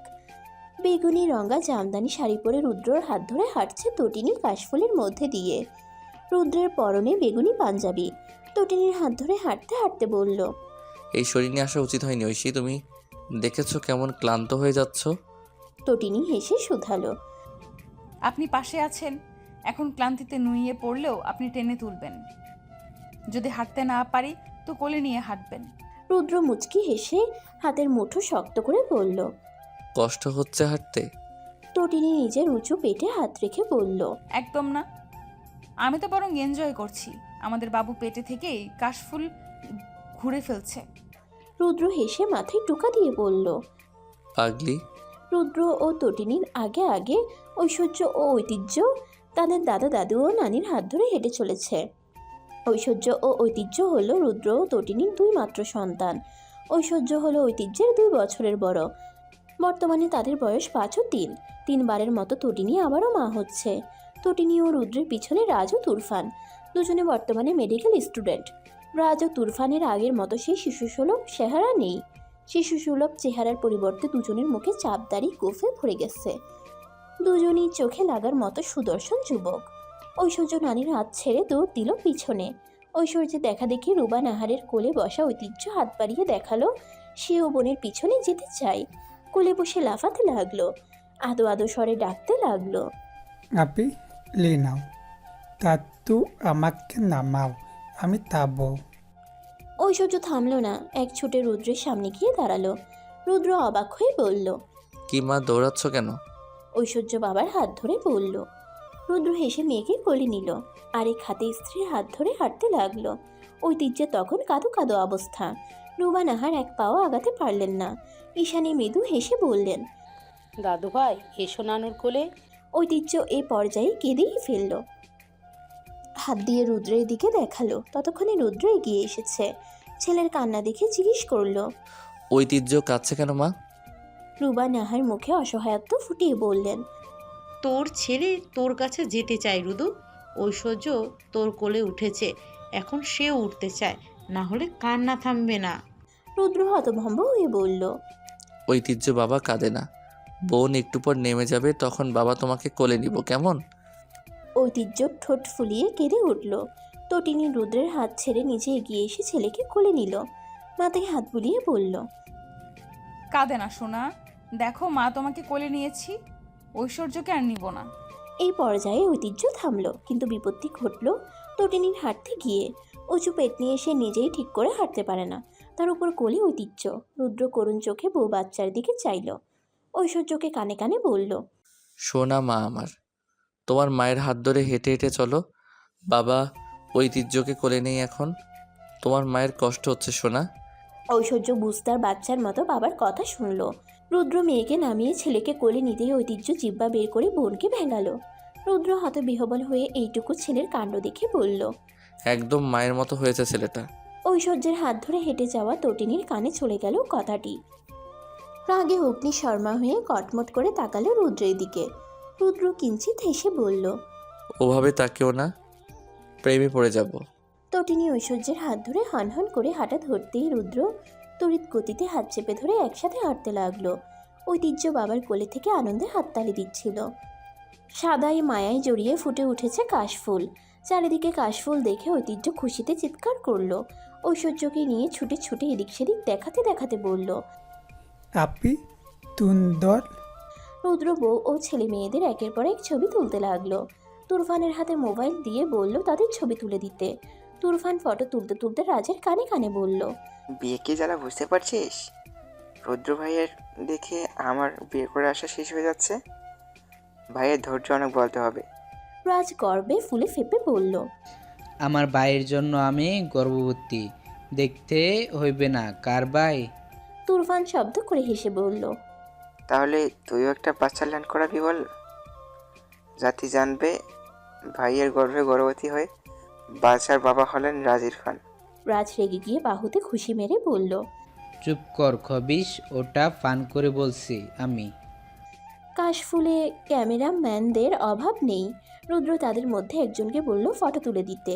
একে একে সবাই ফটো তুলল। সবার ফটো তোলার শেষে আসলো একসাথে সবার ফ্যামিলি পিক তোলার খুশি। রুদ্র ঐতিহ্যকে কোলে তুলে তটিনীর হাত ধরে দাঁড়িয়েছে। ঐশ্বর্য তুরফানের কোলে দাঁত বের করে হেসে গলা জড়িয়ে আছে। রাজ তটিনীর পাশে দাঁড়িয়ে দাঁত বের করে আছে। রুবা নাহার স্বামীকে দাঁড় করিয়ে ঈশানীকে নিজের পাশে দাঁড় করিয়ে জড়িয়ে ধরলেন। ক্লিক হলো পিকচার। উঠে গেল অসম্ভব সুন্দর একটি ফ্যামিলি ফটো। তার ঠিক 2 বছর পরের কথা। সেই ফ্যামিলি ফটো ফ্রেমটি হাতে জড়িয়ে এক বিষণ্ণ সন্ধ্যায় বারান্দায় বসতে দেখা গেল ঈশানীকে। সূর্য নিভে গিয়ে আস্তে আস্তে পৃথিবী ঢেকে যাচ্ছে অন্ধকারে। হাতের ফটো ফ্রেমে চোখ বুলিয়ে ঈশানী কেঁদে ফেললেন। অন্ধকার আকাশের দিকে তাকিয়ে ডায়েরির ভাঁজে চিঠি লিখলেন নিজের প্রাণ প্রিয় প্রণয় পুরুষকে। প্রিয় প্রয় পুরুষ, তুমি আমার জীবনে এসেছিলে এক থোকা কাশফুলের মতো সাদায় মায়ায় জড়ানো আমি তোমার লাল রঙা হৃৎপিণ্ডের ঠাঁই পেয়ে সর্বনাশী হয়েছিলাম। তোমার তরে নিজের সর্বনাশ নিশ্চিত করে ফেলেছিলাম আমরণের জন্য। আমার সেই সর্বনাশের প্রতিনিয়ত আমাকেই তোমার দিকে টেনে নিয়ে যেতে লাগলো। কলেজে ফাঁকি দিয়ে আমি তোমাকে এক পলক দেখার আশায় ছুটে যেতাম তোমার নির্ধারণ করা যে স্থানে। জানো প্রণয় পুরুষ, আমি আজও ছুটে যাই। শরতে যখন কাশফুল ছুটে যায় তখন আমি এদিক সেদিক তাকিয়ে তোমাকে খুঁজে বেড়াই। শীতে যখন ভারী ভারী জামাকাপড় শরীরে পরিধান করি তখন আমি তোমায় ভেবে শরীরে জড়িয়ে রাখি সেই ভারী বস্ত্র সমূহ। মনে হয় তুমি জড়িয়ে আছো।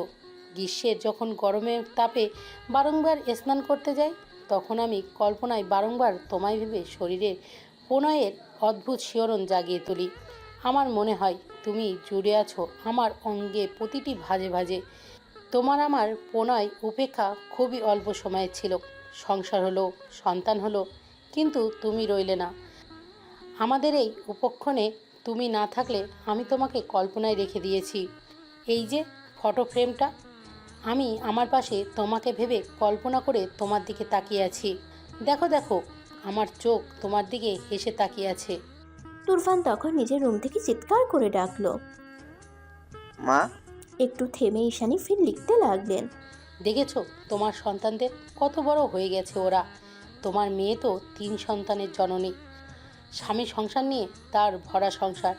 তোমার ছেলেটাও বড় হয়েছে, ওকেও বিয়ে করাবো কিছু বছর পর।